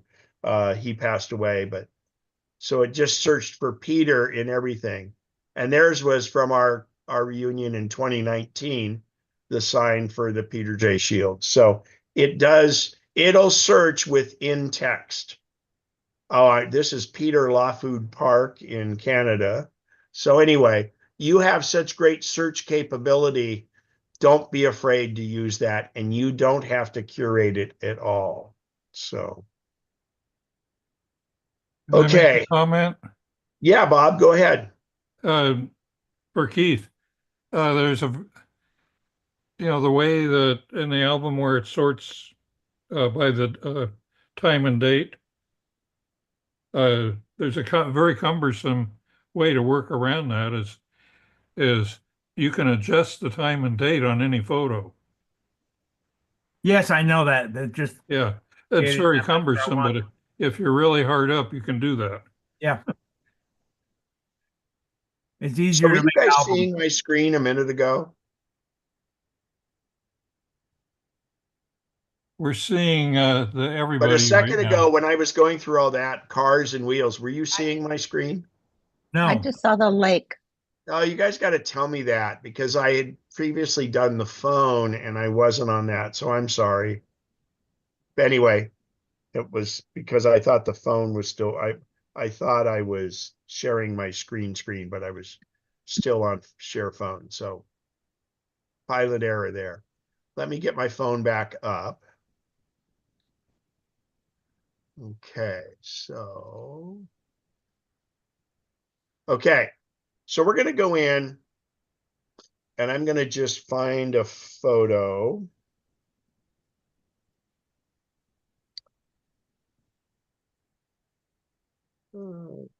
Actually, this might be oh, this is a good example. Oh gosh, it's blurry though. So that was from a car. Oh, actually, this is at the Berlin Tesla is the new Cybercab, one of 20 pre-prototypes that are there. It's pretty cool. So that was very interesting. But let me get a photo here. Looks like it's going to be as ugly as a truck. Ha! Well, you know what's interesting, Bob, is I don't disagree with you that the truck's ugly, but half the people love it. So it's kind of like, and it's usually not older people, but a friend of mine is getting one and he loves it. So Yeah. I'm not a fan. All right, Yeah, so I'm going to go in and clean this up. to So I'm each doing their this on own. my phone. Huh. I'm sorry, Bob, what? To each their own. Yeah, no, and that's true, but here's the deal. And again, I agree, but they made a very good point. All other trucks look like all other trucks. This truck definitely doesn't look like all other trucks. And so they've differentiated them right or wrong from the audience that way. So anyway, let's move on to this. So I'm going to bring this up and I want to, so you see this stanchion in the background right here? Well, let's go in and eliminate that. So if I click edit on the iPhone, and then I have choices. Adjust is where you do all your color settings. Crop, and it has a new auto mode, which is good. Let's say you're taking a photo and the horizon isn't quite right.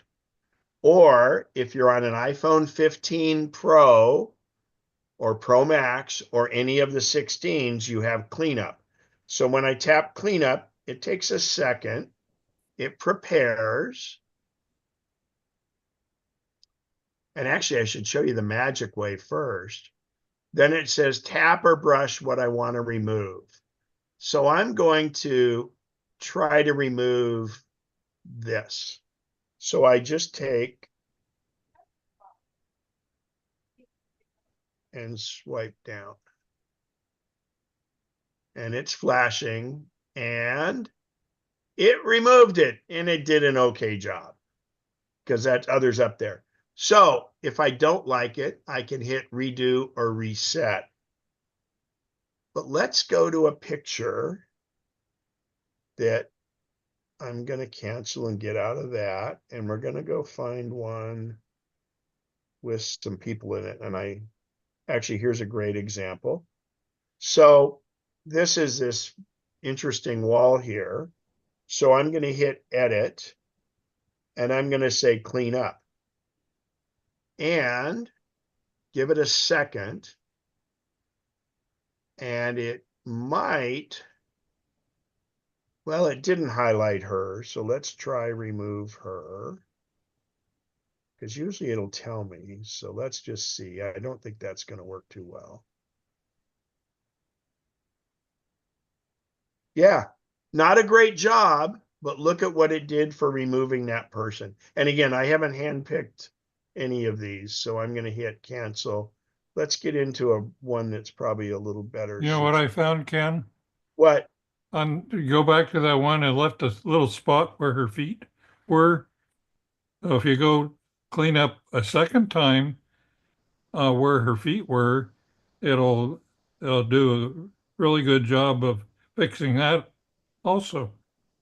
Right, but I want to give one where it shows up automatically here. So this might, let's look at, we'll see. I'm going to see if it's hard because there's these other pictures with people in it and it doesn't know if it's a person like that. So let's cancel that. And I'm going to go to here. This might work. So I'm going to hit edit, clean up. And in a sec, look, see how it's bright? It's highlighting these people. So it's saying artificial intelligence is saying, do you want to get rid of these people? So I simply, since they're flashing, I tap on them and look at how good a job that did. So I'll undo it. And then look at the feet. You can see where the thing comes in. And boom, that did a really good job. Now, I could do it further where, let's say up here, this little light kind of bugs me up here, right? So I'm going to say clean up. And now I'm going to just draw around that light and it got rid of it. Okay. I'm not hearing oohs and ahs, but that's probably because everybody's muted.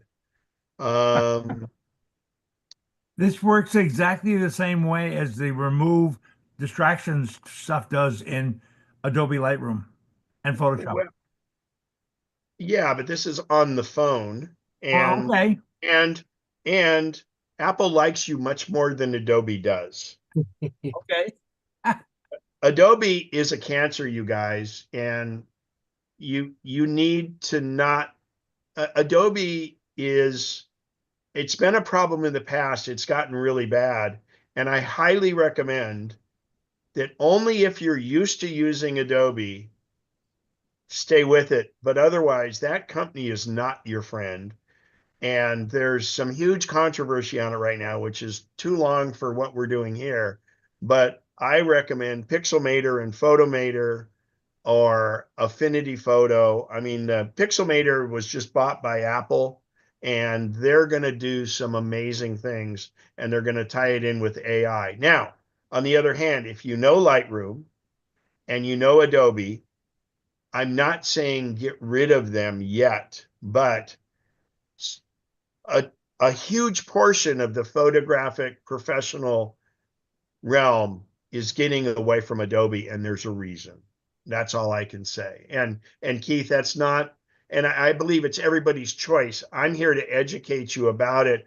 I chose a long time ago to not have Adobe, and it wasn't for real reasons like this, but they've just gotten bad, and you've got to pay an ongoing subscription, and I hate subscriptions. So I don't disagree with your comments at all, and I hate descriptions too, but I'm used to it, and and so I'm going to continue with it at my no, age. and Keith, here's my mantra as a tech consultant. It's just like when a doctor says the Hippocratic Oath, first do no harm. I think it's incumbent on me and very important that if I'm working with an individual, the worst thing I can do is because I think something's right that I should try reinvent their workflow, Yeah. because their workflow is what they've worked on and what works for them. So I would be a terrible consultant, and I wouldn't be cognizant of my client if I reinvented their workflow. I have a client that I have to continually find old iMacs so that he can run 10.6.5 because he curates close to 500 emails a day using Netscape Navigator.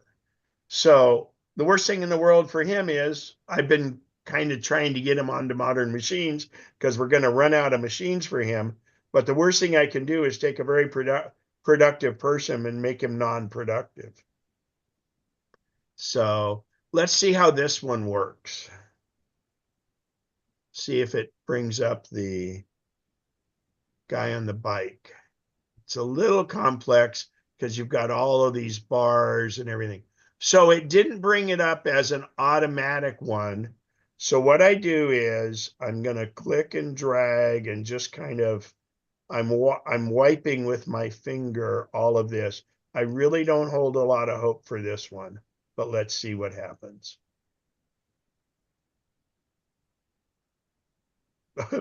Okay, still waiting. Whole bunch of So nothing. I think it said sorry. I don't know if it's because I didn't complete it or not, but It got a sixth of the picture. yeah, see, that's ugly. Yeah. So it's not perfect yet. And you can go in and do these. There's some actual programs, and I know Lightroom's probably better at this, but what it's doing is essentially doing AI.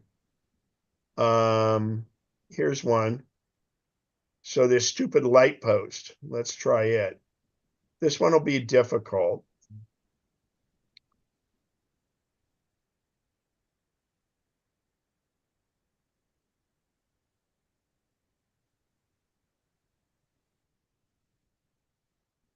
Hmm. Yeah, got to do it again. Oh, and also let's say it's power lines. What you want to do is not, if it like breaks up, see that did pretty well. I got a little bit down here to do, and then it's not perfect, but there are some, you can get some of these programs and really do a job with it. But what I would normally do in this case now, I would just crop it so the bikes are out of it. So, and you know, it is what it is, but oh, like in this case, oh, this is a portion of the Berlin Wall, believe it or not. This was right across from our hotel. And they had an artist do this. So the Berlin Wall was always made in sections because they poured them off site and then brought them in. Let's see. Let's see if this removes the car. Oh, look, it's doing all the other cars and the people here, but not the main one in the front. And I think it knows that that would be difficult. And then you'll notice right in this area, it's getting rid of a reflection on the window of people. So that cleaned it up pretty well. So Kim, was that actually doing it just because you hit clean up? That's what started it doing? Yeah, when I hit automatically? clean up, if it sees things it's suggesting I want to do. So I've taken this picture back to where it was. So when I hit clean up, you'll notice it's doing the thing to the right of the green stand, and it's taking the lady on the right, it's taking the red car and the reflection of the red car in the window. And then above that, there's another thing in the window. I'll do it first in that window. Then I'll do the reflection of the car in the window. Oh, and it did the car also. So see, it was smart enough to say, well, if I'm going to delete the car, I got to delete that. And then I think this is like a couch or something in the window, and it did that. See, but that doesn't work because it does the green. And if I did this car, the problem it didn't do the big blue car is because there's too much of the car exposed. So let me try something. I'm going to go and crop this. And I'm going to remove quite a bit of the car. And to make it easier, I'll go in and get rid of the reddish car there. Let's see what happens when I do cleanup now. Nah, it still hasn't helped. So what it's doing is it's analyzing because it has to make up what's going to be behind all this. So it has to have a bit of a context for that. So just looking through photos here. Yeah, this one, let's see how this does. Oh. So clean up here. So it's showing this person and it's showing these people. Let's see how it recovers behind that. Oh, I'll turn this and make it a little bigger. And then it says that person, but it's not doing the main people. That'd be too much. Okay, so we'll get out of that one. But and by the way, it's new and artificial intelligence learns. So in other words, what we do and what it fixes along the way, it will learn from that and learn what it can do better. And trying to see, it does a great job with cars. Oh, here's kind of interesting one. So quite a few people, because I was trying to get a picture of our group. And let's see, look at all the people it's saying, let's get rid of, and the motorcycle. So we'll go with that person. And it takes a sec. Then we'll go to the motorcycle in the background. And it got the people next to them. Then it does this group of people. And see, that didn't do too well. And that's about all the automatics. So it's just, well, and like, for instance, here's what I would do is I want to get rid of this street sign, let's say. So I'm going to say cleanup. Now, when I'm in cleanup mode, I can actually, and you have to use 2 fingers, I can zoom in. But remember, if I use 1 finger, it's going to drag, and that's how you're using your finger to draw like a brush. So let's see. Look at how good a job it did getting rid of that. Now, because this is at an angle, that one part on the wall, it didn't do it great. If it had been a level line, it would do much better. So anyway, but don't forget, cropping is a really good thing you can do on these too, because if I really wanted to, I could kind of crop out a lot of people just using crop. Oh, and by the way, you'll notice at the very top, there's auto. So the auto crop, I'm going to hit cancel, discard changes. The auto crop will sense if your phone wasn't level when you took the photo, and the auto, see, it tried to level it for me is what it did. It said, okay, you weren't level. All right, so that's cleanup. Cleanup is really cool. And again, power lines are really good. I can't see here. Oh, here we go. Oh, well, I don't want to eliminate this. This is, by the way, a big metronome that's this is in Prague, and it's across the Charles River or the Charles Bridge. Ah, so there's some graffiti. So let's see what it does to that. So clean up, I'm gonna zoom in and I'm gonna say, just eliminate that. There, see, that worked. Now, if this was a construction crane,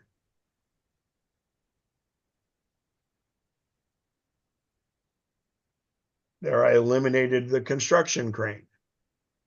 Now, I don't want to do it in this, so I hit the undo in the upper left, because that is not a construction crane.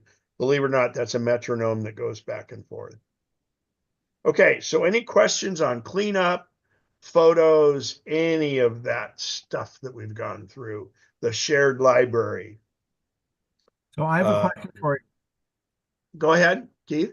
So on the new iPhone 15 and 16, or maybe just 16, they have a new button called the camera control button. Right. And I've been reading various comments about that, and there's some people who like it and think it's really great, and other people who hate it and say it's no good at all. I'm curious to know what you think about that control button, and did you use it on this long trip? Great question. So let's first talk about it. It's only available on the 16 Pro. I think it's not on, Al, Bob, is it available on the 16 or is it just the 16 Pro? I think it's just on the Pro right now. Yeah. So the button is on the right-hand side and it's down a ways from in fact, here, let's just pull up. Let me stop my phone share and go back to screen share. Screen, desktop one, share. And I'll go iPhone 16 Pro button.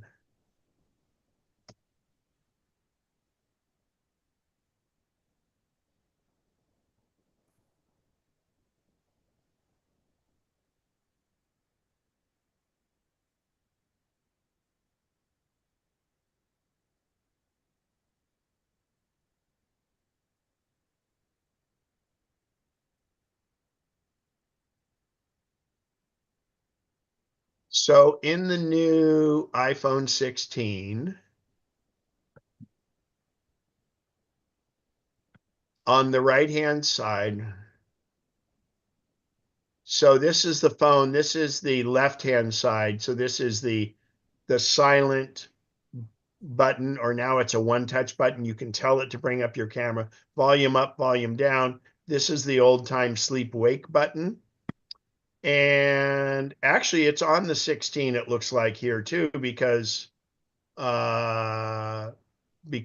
is a 2-lens camera. So Okay. looks like it is on the 16 also, not just the Pro. The Pro has 3 lenses. So this button right here is recessed, and it's a physical button that you click. It has, okay, so to Keith's point, yes, I embraced it on the trip finally. I hadn't learned to use it, but what I say to the people that hate it, well, don't use it. Okay. It's kind of like, well, don't, just if you don't like it, nobody's going to force you to use it. It doesn't take away from anything. It adds another feature. Now, unfortunately, the little thing I show you that I put, so whenever I'm in a bus or on an airplane, I always put that little bellows over my phone so that I'm ready. Because if something happens, like the Northern Lights, or I'm on a bus and I see this beautiful foggy building when I'm stopped in traffic and I can take a picture of it, it'll take me too long to put that thing on the phone, get it ready, get it up to the window and all that. I have it ready on my phone the entire time. And uh, I so it covers, unfortunately, where it spring loads onto the phone, it covers this button. And that's okay, because in that case, you're just doing it. But the rest of the time, it's a quick way to get to your camera. And you can make adjustments on it. And you can do all kinds of adjustments with it. But for me, I always have my phone on a leash around my neck, and I usually put it in a chest pocket of my vest, so it's always there, always ready. And it's important to have a leash on your phone, because if you're on a bridge, if you're on a cruise ship, if you're I had one spot where I was 2,000 feet up on a cliff. Hey, I just don't want my phone to fall. So I always have it on a leash. And also, it prevents people from grabbing your phone, because they're running by and they grab your phone. Well, yeah, you're going to get a jolt, but they're not going to get the phone, because they're not going to have a strong enough hold of it, and it's going to have your leash around your neck. So it's an important thing. But I pull it out, and what I've gotten to now is, even if the phone's locked, I can press that button, it brings up the camera, and then just like an old camera, I can use that as a shutter release. So it really creates kind of a more ergonomic thing. And I forced myself to use it later in the trip, and I'm glad I did. Now, I'm not using it to make the finite adjustments, but it makes it nice, because when you're holding your phone, for stability, you want to hold it with two hands. And then if you're reaching down with your finger to press the button, to press the button on the screen to do the photo, more than likely you're going to somehow adjust the phone or jiggle it or do whatever. That brings up another point here. Let me bring up my phone again. I will go back and share it, because there's another another thing I do.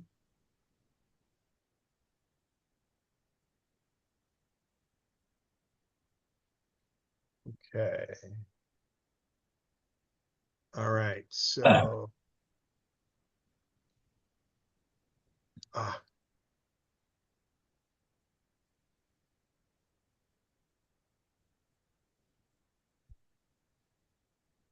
okay.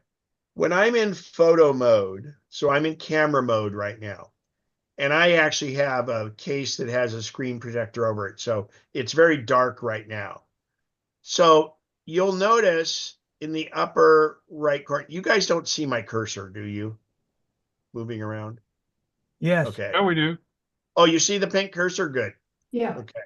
Well, we see it as black, but we're Okay. seeing No, it. no, no problem. So up in the upper left corner, first of all, I always have my flash off.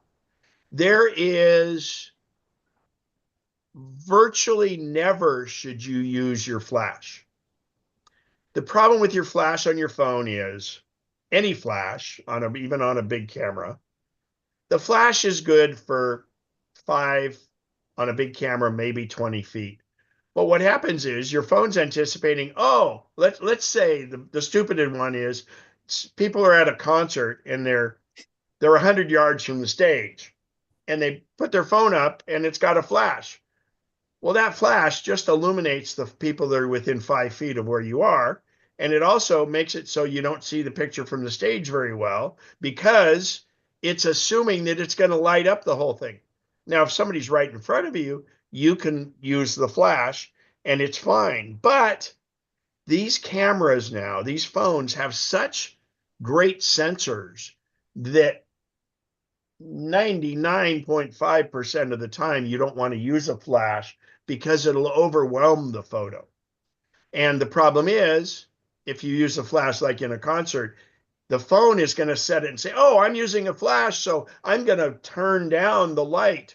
So the flash will do everything because otherwise it's going to make it all white. Well, the problem is you lose everybody on the stage. So don't use the flash. Now, you also have this thing to the right where you can see mine says 3 seconds.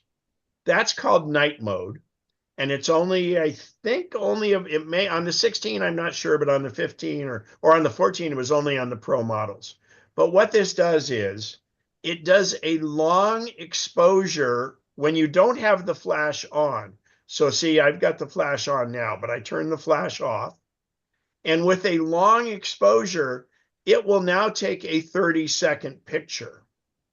30 or sorry, 3? 30-second picture. And believe it or not, if it's on a tripod, it can go up to 30 seconds. But the idea here is the phone has to be stationary. It does have a tendency to sense whether the phone is moving or not and correct for it, but that's really tough to do. So what I do is I tap that and turn that off, because in all but the most challenging situations, you will get plenty of light in the phone and it'll be a quicker exposure. Therefore, you won't get any of that blurry stuff. So the first thing I do is tap that if it's in a low light situation. Okay. And actually, as we're going across here, I'll explain more things on this. So on the right, I normally press and hold, and I have it on HEIF Max, which is a compressed file. But if I'm in trying to make really good photos, I go and put it on RAW Max, press and hold, and then back. So that should be my default. The one next to it is live photo. So live photo means it takes a half-second shot and it tries to find the best, and that's how you can do long exposure. It will only do JPEG photos if you do that, so I don't do that. And if you want live off that way. The last one on the right is what they call scenes, which is like filters and everything. So down at the bottom, do not pinch and zoom to change your focus on stuff. You want to use the numbers because that's optical zoom. So that's in the Pro Max model, you have a 0.5 ultra wide angle. You have a 1, which is a wide angle. You have a 2, which is a telephoto zoom. And then you have a 5 times telephoto zoom. And you want to just use those numbers. Don't pinch and zoom and go between because you're digitally enhancing it. Your best photos are done with 1 because if you're using RAW or HEIF Max, it is a 40 megapixel picture. And so it's got 4 times the amount of information. Then, of course, down here you have options. You have a time lapse, you have slow-mo, you have cinematic, which you need to read about. It's fantastic. It's like if you're doing a video and you want it to focus on the person talking and the other person's a ways away, it'll focus in and out. Photo, portrait mode. Now, portrait mode, we'll probably go into it another time. It allows you to do what's called bokeh, where you have something close in. I think I had a picture. Let's look if I had a bokeh.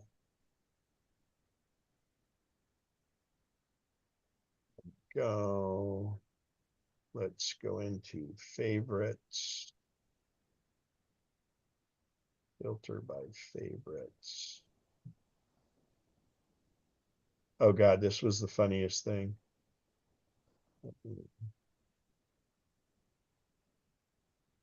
This is a bronze statue coming out of a manhole cover.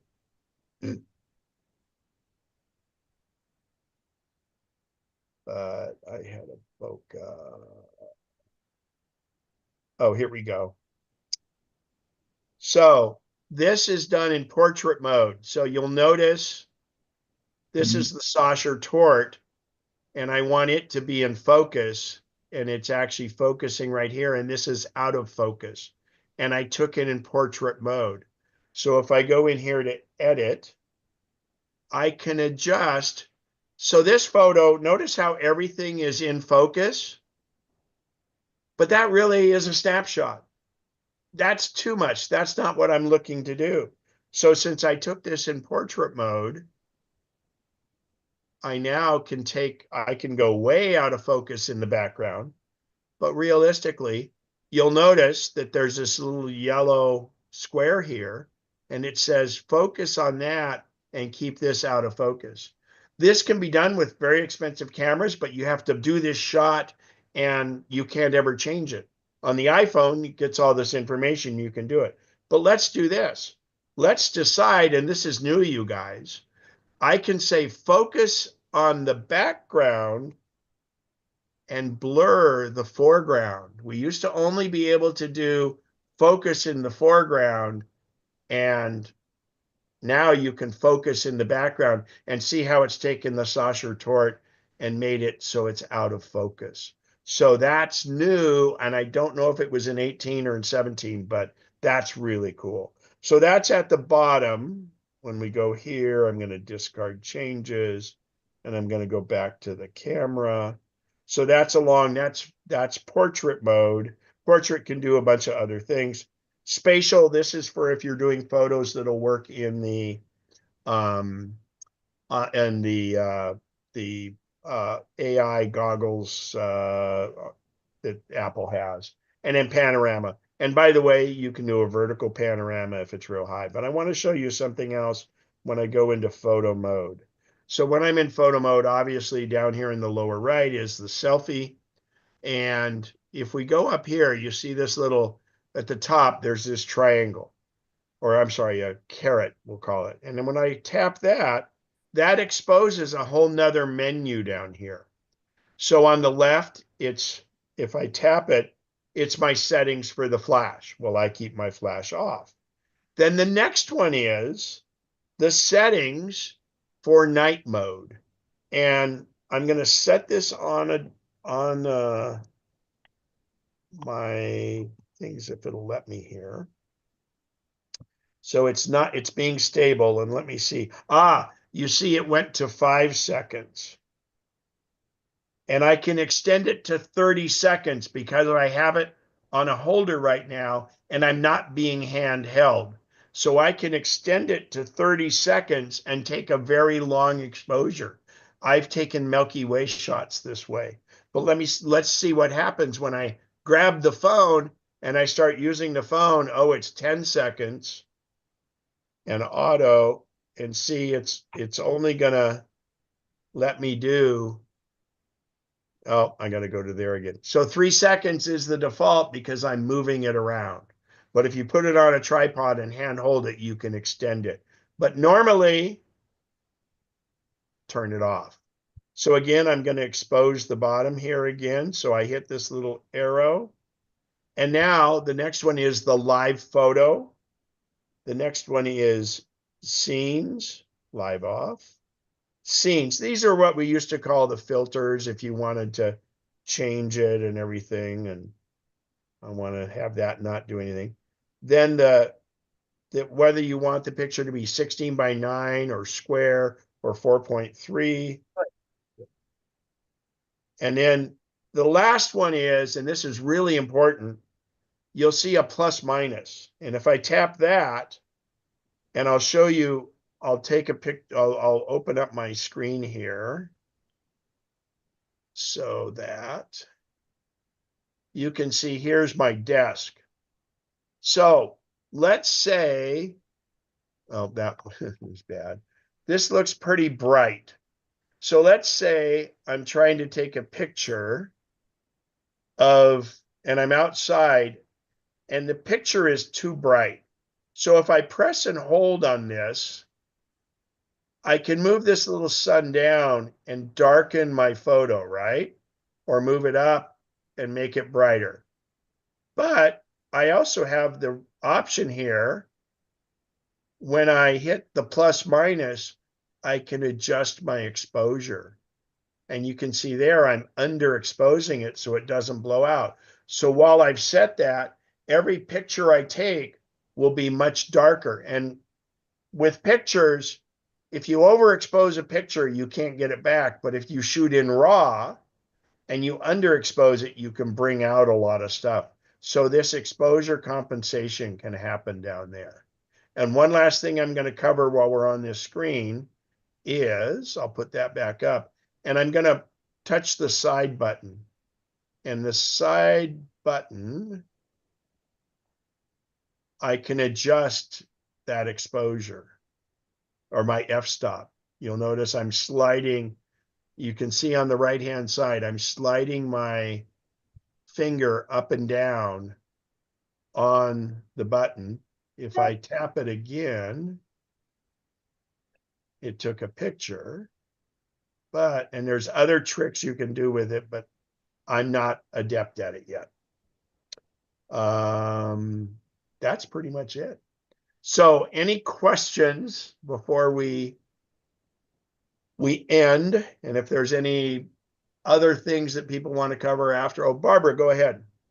Yeah, I have a question. It seemed to me that one of your previous meetings that you said that if you hadn't yet upgraded, you didn't think that necessarily upgrading to the 16 was as important because of some features that it didn't have that you were expecting to come. Did I remember that correctly or not? Yeah, more or less. And so if you have the 15 Pro, there's no reason to upgrade to the 16 unless you really want that button. Mm-hmm. The 16 is faster, but it does the artificial intelligence, which is the big deal. Yeah. And indications are that the 17 might be more of a leap. So I did it because of you guys, okay? You know, I mean, I do this always for you, of course. No, I'm on Apple's yearly upgrade program, which means I kind of just pay for half the phone and then I get it back. And it just, excuse me, for me, it really works. Unfortunately, I'm going to be in a situation next year where I'll be traveling when the new phone comes out, because I'm really hoping they get a 10x zoom lens, and then I will never need to take my big Sony camera and my lenses with me.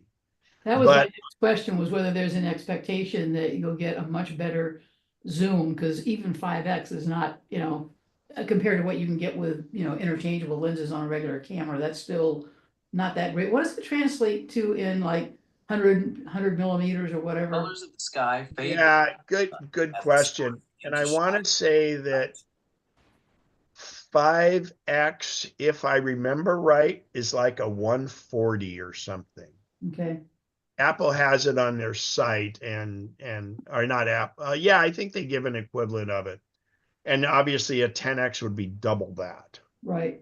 Which is So, starting to get to be a real zoom lens. and again, you got to remember that the sensors are so great on this, and what makes the iPhone, or excuse me, any smartphone good is what's called computational photography.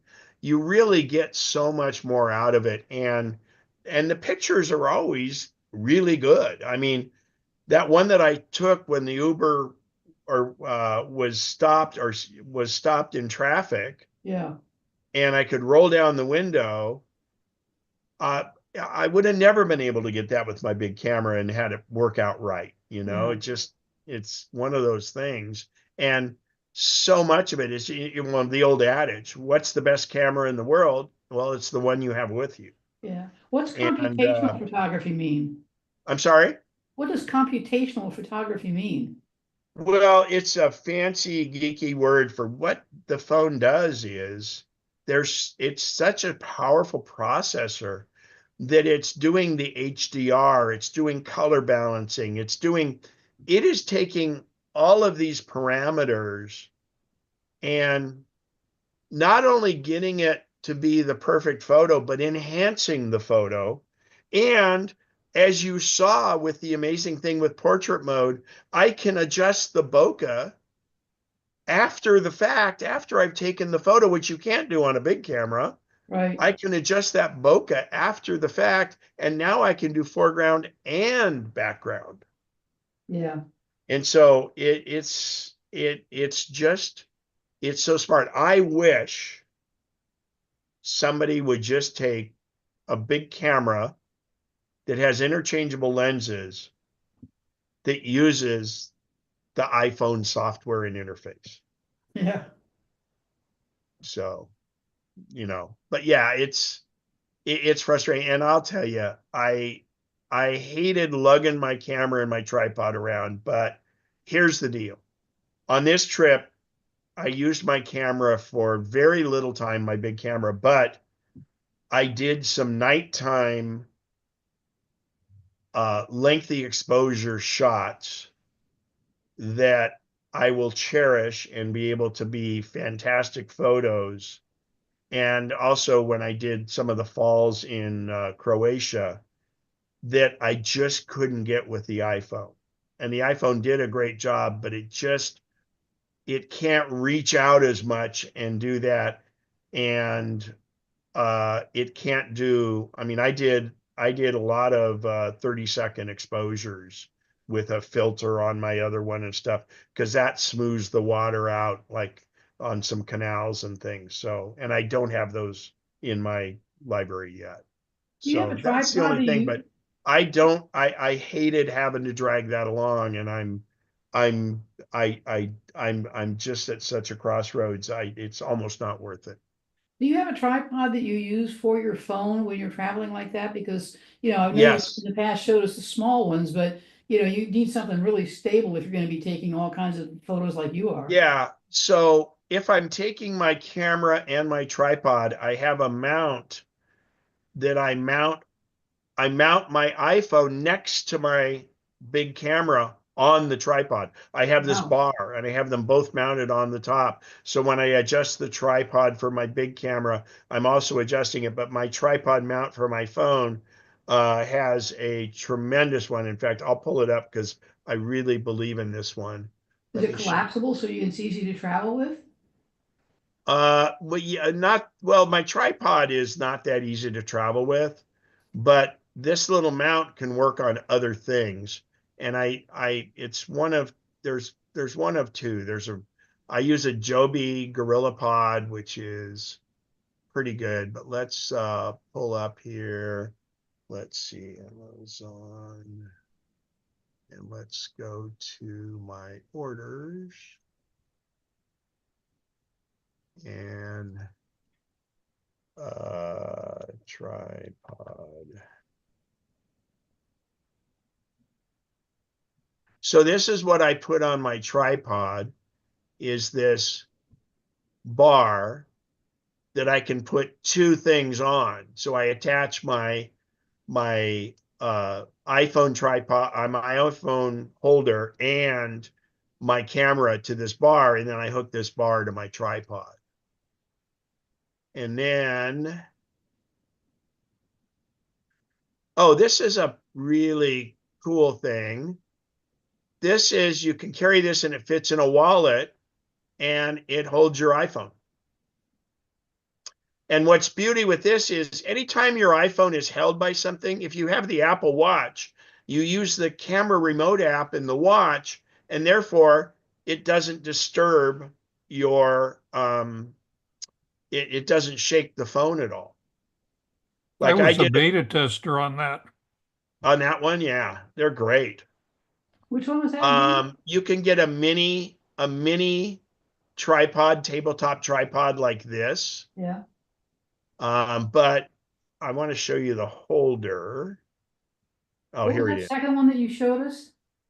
This is the Ulanzi. I've listed it before, and Okay. it's killer. It has this kick out foot, so it can stand on its own, but it's what's called an Arca Swiss mount that actually puts it so, and it's totally adjustable. and you stick it into an Arca Swiss on a tripod like this. Huh. And it's fantastic. So I'll put that link in the chat right now. Should I send it to you, Al, or should I just link it? Okay, I'll put it in the chat. You're muted, Al. There's that one. That's, again, it's a bit of its own tripod, but it's a holder to put it in a tripod. And then the other one I like is the Joby, and I hope they still make it. Let me go in back to my orders because it's a Joby one.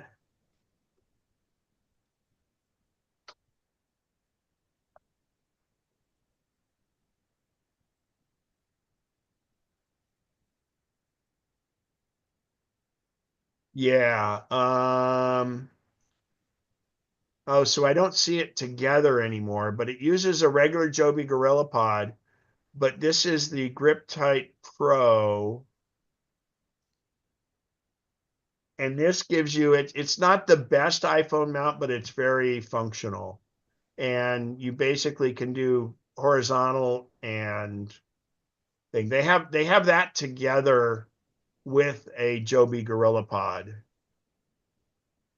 And it's very functional. So if you're going to get an iPhone holder that you want to put on a tripod like a GorillaPod or something like that, you want it to have up and down,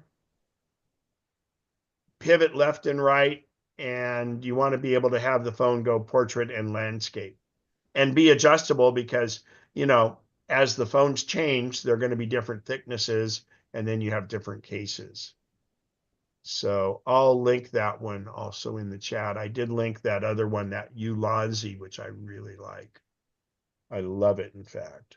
It's always with me. Chat. There you go. Okay. Any good questions? Any others before we end this? And I'll end the recording. Let's see here. And what percentage of shots do you think between your Sony and your iPhone? 99% my phone. It didn't used to be that way.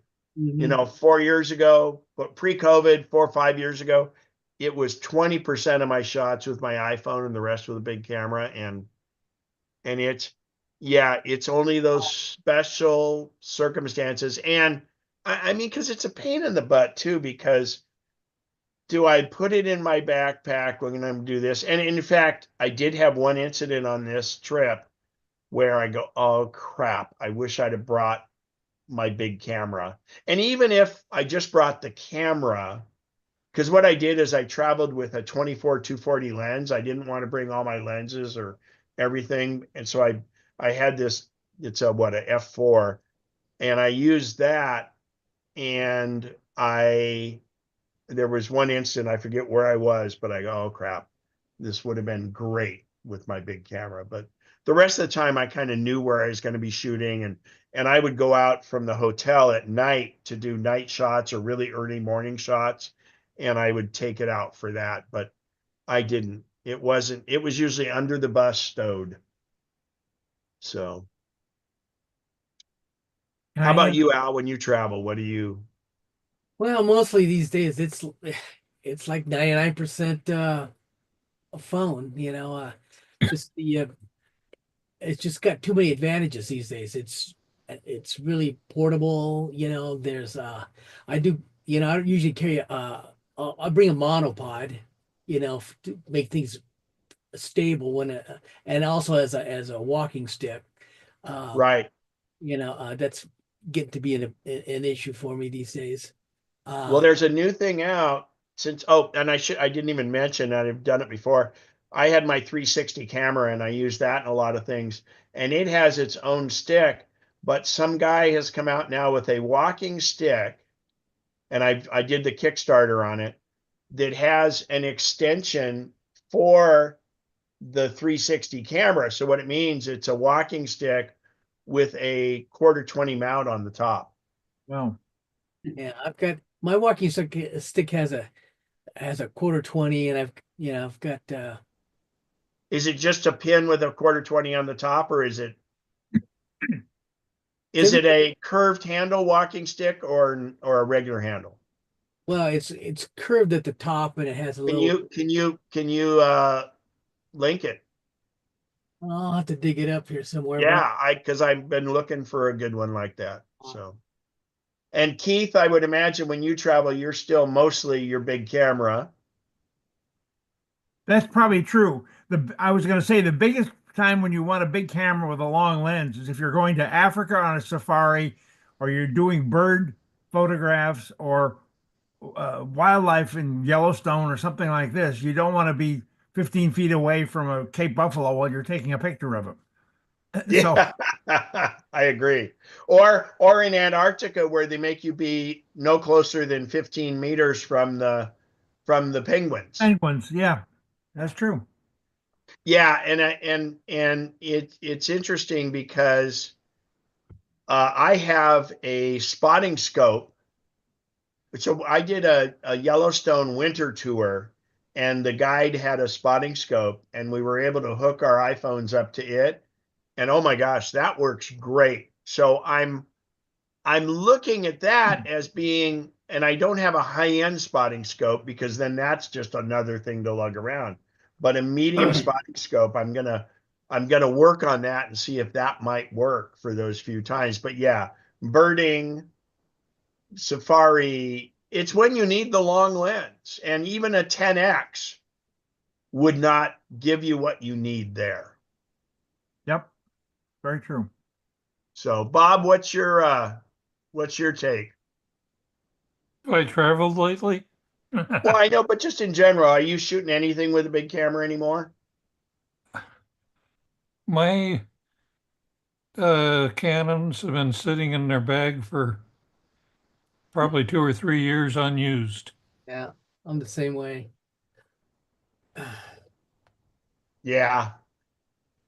Gosh, but I I do think, take them out occasionally and recharge the batteries. yeah, I was just gonna say, I figured that, yeah. But man, if they could do the iPhone interface on a Sony mirrorless camera, That'd be the ultimate, man. That autofocus from that Sony is so good. well, yeah, and the other thing is that, the menus are so archaic. And to even just be able to use voice to say, change it to crop sensor mode or something like that. It just, It's drudgery, you know. Uh, yeah. you used So, to better interfaces these days. You just don't want to go back. what I've been doing on my Sony is, because my iPhone I'm always shooting with, I take my iPad and they have a new app that interfaces and it does a really good job, and I can shoot from my iPad. Everything except zoom lens. I can do my f-stop, I can do my shutter speed, I can look at the photo, and that's pretty cool. Oh gosh, and for anybody that's still here, you guys, I forgot one of my biggest tips. Because it was cold in certain spots, take a stylus that has a leash on it, because you can still wear gloves, even though some of those gloves say you can touch your screen. But you want to be able to use a stylus so you don't have to take your gloves off your hand when you're doing iPhone photos. So anyway, I think that's, anybody else, any questions before we blow this candy store here? All those stylus links are already in the chat. They'll be included. Yeah, and I gave those to Al, so they're there, and a bunch of Amazon goodies and just different things. A lot of So good stuff in there. yeah, and Ken? I just put in the Joby and the other thing in the chat there. You'll have it when you quit. So Hey, Ken, okay, this is Barbara Beto, and I yeah, just wanted to Barbara. say thanks for reminding me that Al always puts everything in the chat. And I followed his instructions, and I got on AI during the meeting, and I was able to send myself a message and correct it and change Alright. the style. And then I was also able to follow you along when you were doing the editing and photos. So thank you so much. And thank you, Al. Oh, Good. that's great news. So your wait Yeah, it wasn't was wonderful. It long. was so easy. Yeah. Yeah, and now don't forget too, the other thing it will do is it will do tasks on the phone for you. Well, So, I made a Siri's could always say, you could say launch photos, but it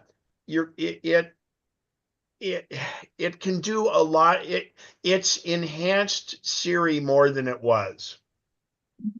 And and I it's also gonna wanted, get better this coming week. yeah, I also wanted to say at one of our meetings, Lisa, I think, had the same kind of phone I did. I could update it, which I did. I updated it to 18, and I thought, oh, it's probably going to be better. I should probably wait a year to get another phone. But then I started reading all this stuff about Apple Intelligence, and it just seemed so useful that I just decided last week I'm going to go get a new phone. Well, And if I and you need to won't. get a new one next year, I will. But Well, it's yeah, but you just, may it not. was really It worth may it to not me. be, there may not be something with that. It was, if someone already had a phone that had Apple Intelligence, I didn't recommend they upgraded. 15 Pro. Yeah. Yeah, If they no, already I had a had an 15 11, Pro, which I think is what Lisa had. I'm sorry. But I think Lisa had an 11, which is what I had. So it was Oh pretty yeah, so old. that's I could pretty, have made it one more year yeah, but until you I were, would have had to but buy your, one. and your But battery life was probably not real good, but yeah. no, it was okay. It was okay. But I'm really happy with it. And I'm Oh, really you happy should with be. my new MacBook Air. And now I know I can update to Sequoia. And thank you so much for the Apple Intelligence. And you're excited, and Al put that's a good whole to hear. Yeah, Al put a whole bunch of things in there that you could use it for. So I'm going to read that right away before Bob even sends Well, out I'm gonna too, because I'm gonna learn something from it. chat. So, And last So thing for those of you that are the holdouts that are still here, I meant to bring up Starlink because there's a Black Friday deal on Starlink. So if you're in a rural area, it's an alternate way to get the internet through the SpaceX satellites. And by the way, soon you're going to be able, if you're on T-Mobile, to get direct to your phone from the satellites. But they had a sale on the Mini, or they have a Black Friday sale on the Mini, and through Best Buy, West Marine, Home Depot, they were $600. They're $450. And then as they do here, they recommend if you get it at Best Buy, you can get the like 4-year warranty for $69, which covers everything. So because I'm going to be doing starting in Milky Way season, I'm going to be doing some astrophotography. I'm going to need to have a connection. The beauty of Starlink is you can turn it on for a month at a time, so you don't have to constantly be on it. And you can actually even have it when you're driving down the highway. It's pretty amazing. But this saves 150 off the kit. If you're getting it for home or rural, you can get the residential one for like 249 in certain areas. And then the service is a little bit different. They have the roam, which gives you can roam around all you want, but you only get a limited amount of stuff. So look at the plans and stuff. But Starlink is an amazing alternative. And I'm not going to activate my service yet because I don't have a need for it because my home internet with T-Mobile is fine. But there was a deal on this, and this way I have it. So when I go out rural, if it turns out I don't have, if I'm in Yosemite or whatever, that way I can have internet. The other thing is a friend of mine bought me as a gift this smart telescope called a Sea Star, and it's pretty incredible. And that's what I did the Comet with and some other stuff. But they just came out with a new version of it that is smaller and less money and more portable. And it basically, you have an app on the phone and you say, zoom into Venus, and it'll zoom into Venus. And it'll take the picture on the phone. And it actually, so astrophotography, a lot of times it tracks the item, and then it does, like, it can do a half hour worth of photos and combines them and stacks them and stuff.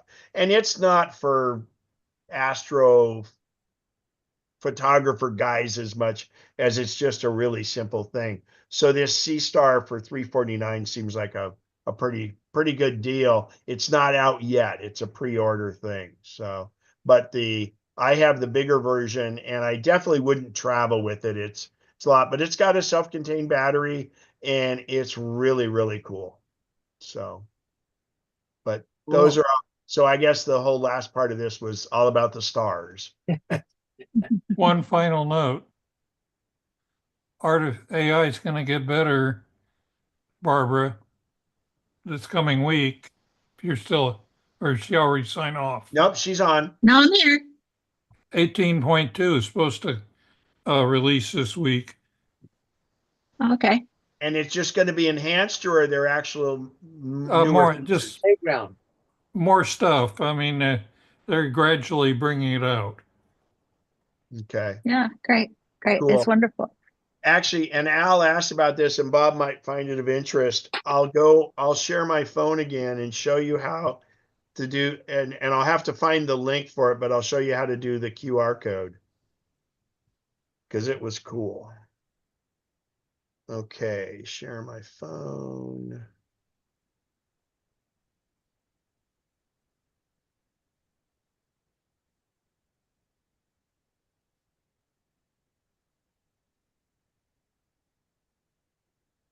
There it is.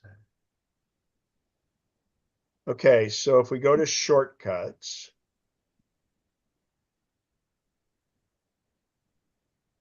and I create it, this one generate QR code doesn't work, but basically this shortcut, and Al, you might want to screenshot this or just take a photo with your thing. And what happens is, so you put a website on your clipboard, and then you go to this shortcut and you say generate QR code from clipboard, and then it saves it to photos in your recent photos. All right. And I like I said, I signed up for this one. I was looking and doing all this, and then in my search I found it, and I will find the link for you on how to do this, but it's pretty damn cool. That'll be pretty handy, you know, because anytime you're traveling or going to an event and you want to share photos, just having a QR code here, just scan this and takes them right to where they need to go. And Yeah, or if you're just trying to share a website. So basically this works. You put on your clipboard a URL. Okay? Because that's what it well, you can put anything on your clipboard, but the problem is if you create a QR code that doesn't have a link to the internet, that doesn't work. So what I did is I took my link that goes directly to my shared album. right. So that's on my clipboard. And then I did this and it generates the photo. But, you know, anything else, like I could have an Amazon, any URL you put on a clipboard, it will generate a QR code and take it to that URL. And it's in shortcuts. And it saves it to your photo album in recents, and it's your most recent photo. Nice. Ooh, Definitely be using that. Yep. I'll try find that link. Well, while you're on, I'll just look right now because board meeting's not today, right? Yeah. correct. 17th. Let me go. I may have even done a temporary bookmark. Oh, let me share let me stop I think I stopped the recording. Yeah, you did. Good, okay. Uh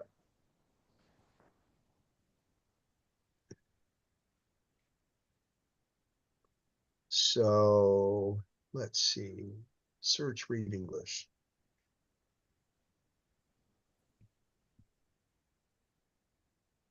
Shortcut. No. QR.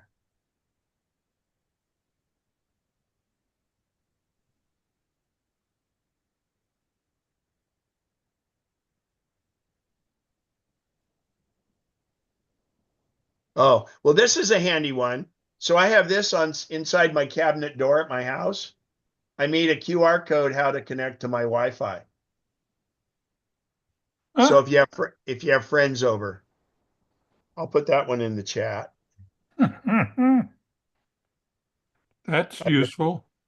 Yeah, it is. So I basically taped it to the inside of one of my cabinet doors in my kitchen, and then people can come over and just hold it up to it. So that's not it. So let me close that. So I put that in chat. Let's see. iPhone short.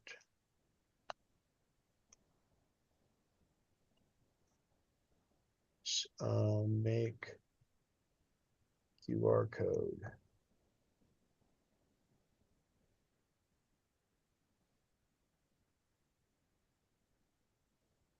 Actually, let's see if that was it.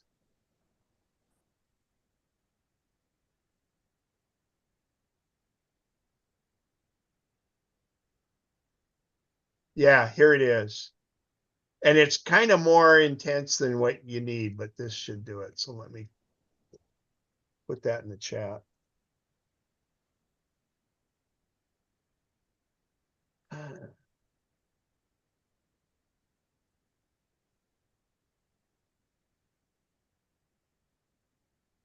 So that's in the chat, the Education Apple. So I'll walk you through it because I read too much into it. Too long, did not read. Hit the plus sign, you search QR and it says generate QR code. Then you change text to clipboard. So you say in shortcuts, you hit the plus sign and you say you find this generate QR code. So when it says generate QR code, it'll say text after it. And you change the text to clipboard because that way you're not having to type anything in. You've already put that on your clipboard. So every time you do this, it will make a new QR code from whatever was on your clipboard. And then the second part of it that you add to that is save to photos album. And then you can change the name if you want. And I think I said save to photos album. So Click on the QR code and go to the get info on it, and you can put in some notes about what it was for. yeah. But again, it has to be an active URL because Right. it really just goes to the website. Now, when you do the QR code for the Wi-Fi, there's a special thing in the camera that goes because I actually found that out. It was weird because I was at one of the airport lounges and they just had a QR code there, and it essentially goes in and fires up your Wi-Fi and puts the code in. Nice. But yeah, that's a pretty cool one. Okay. And there you can see. And there's ways on some of these QR things to make fancy QR codes and all that, but I didn't do that. And so then in photos, Okay, we will be seeing you on Thursday night then, Ken. on the 12th, yes. Well, Yeah, I'm leaving, so have a right. good rest of the day. Couple days. Thanks, Bob, very much. So there, Al, you can see how it looks. And actually, to check that it worked, when I did this on my phone, I simply tapped on it because I didn't have my iPad with me to check. Because what it was is I already had done one for the Turkey trip and I was trying to do a second one and I wasn't sure if it worked or not, but yeah. I'm using an app called QR Factory that generates some pretty good stuff. Yeah, well, what spurred this is I'd used one a long time ago and I forget what it was. But I went and I found a QR one and then they got to email you a thing and all this other stuff. And so I went back to my search and I found this and I said, oh man, that's awesome. So Your factory is made by. Oh. Hmm.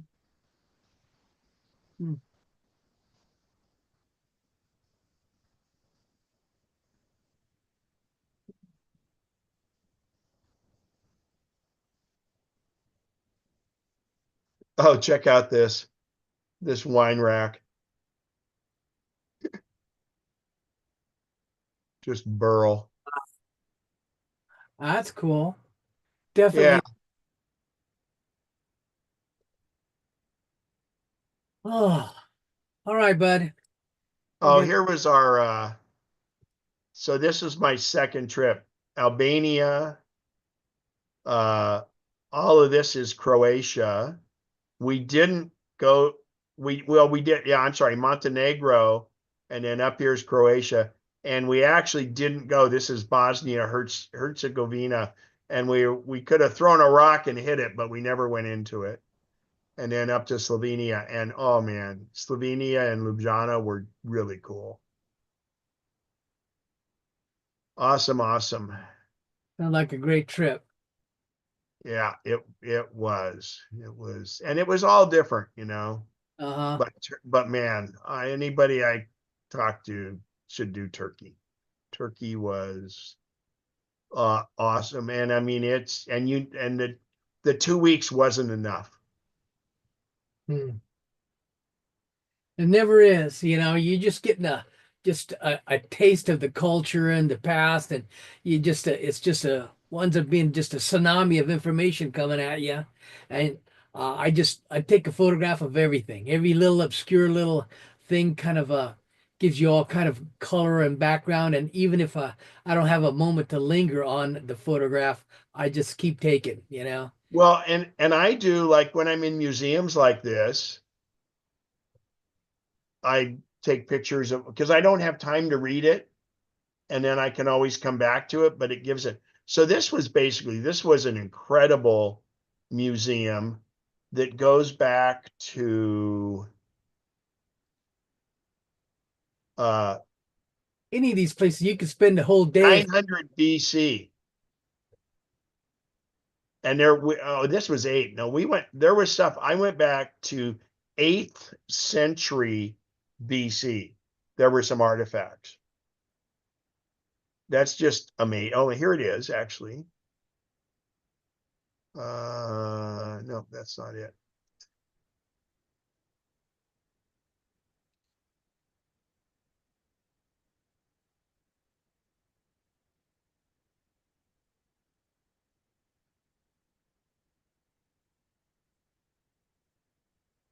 That's too new. Oh, you know what I did? Because I took the photos at the end and I changed the date so they would populate right. Here, paleo Paleolithic age. 11,000, well, up to 1 million years ago. All right, bud, I gotta run. Yeah, have a good one. Yeah, yeah. There's our artifacts from the Paleolithic age. Pretty wild. Nice. Nice. All righty. I'm going to Alrighty. stop share, end the meeting, and talk to you guys later.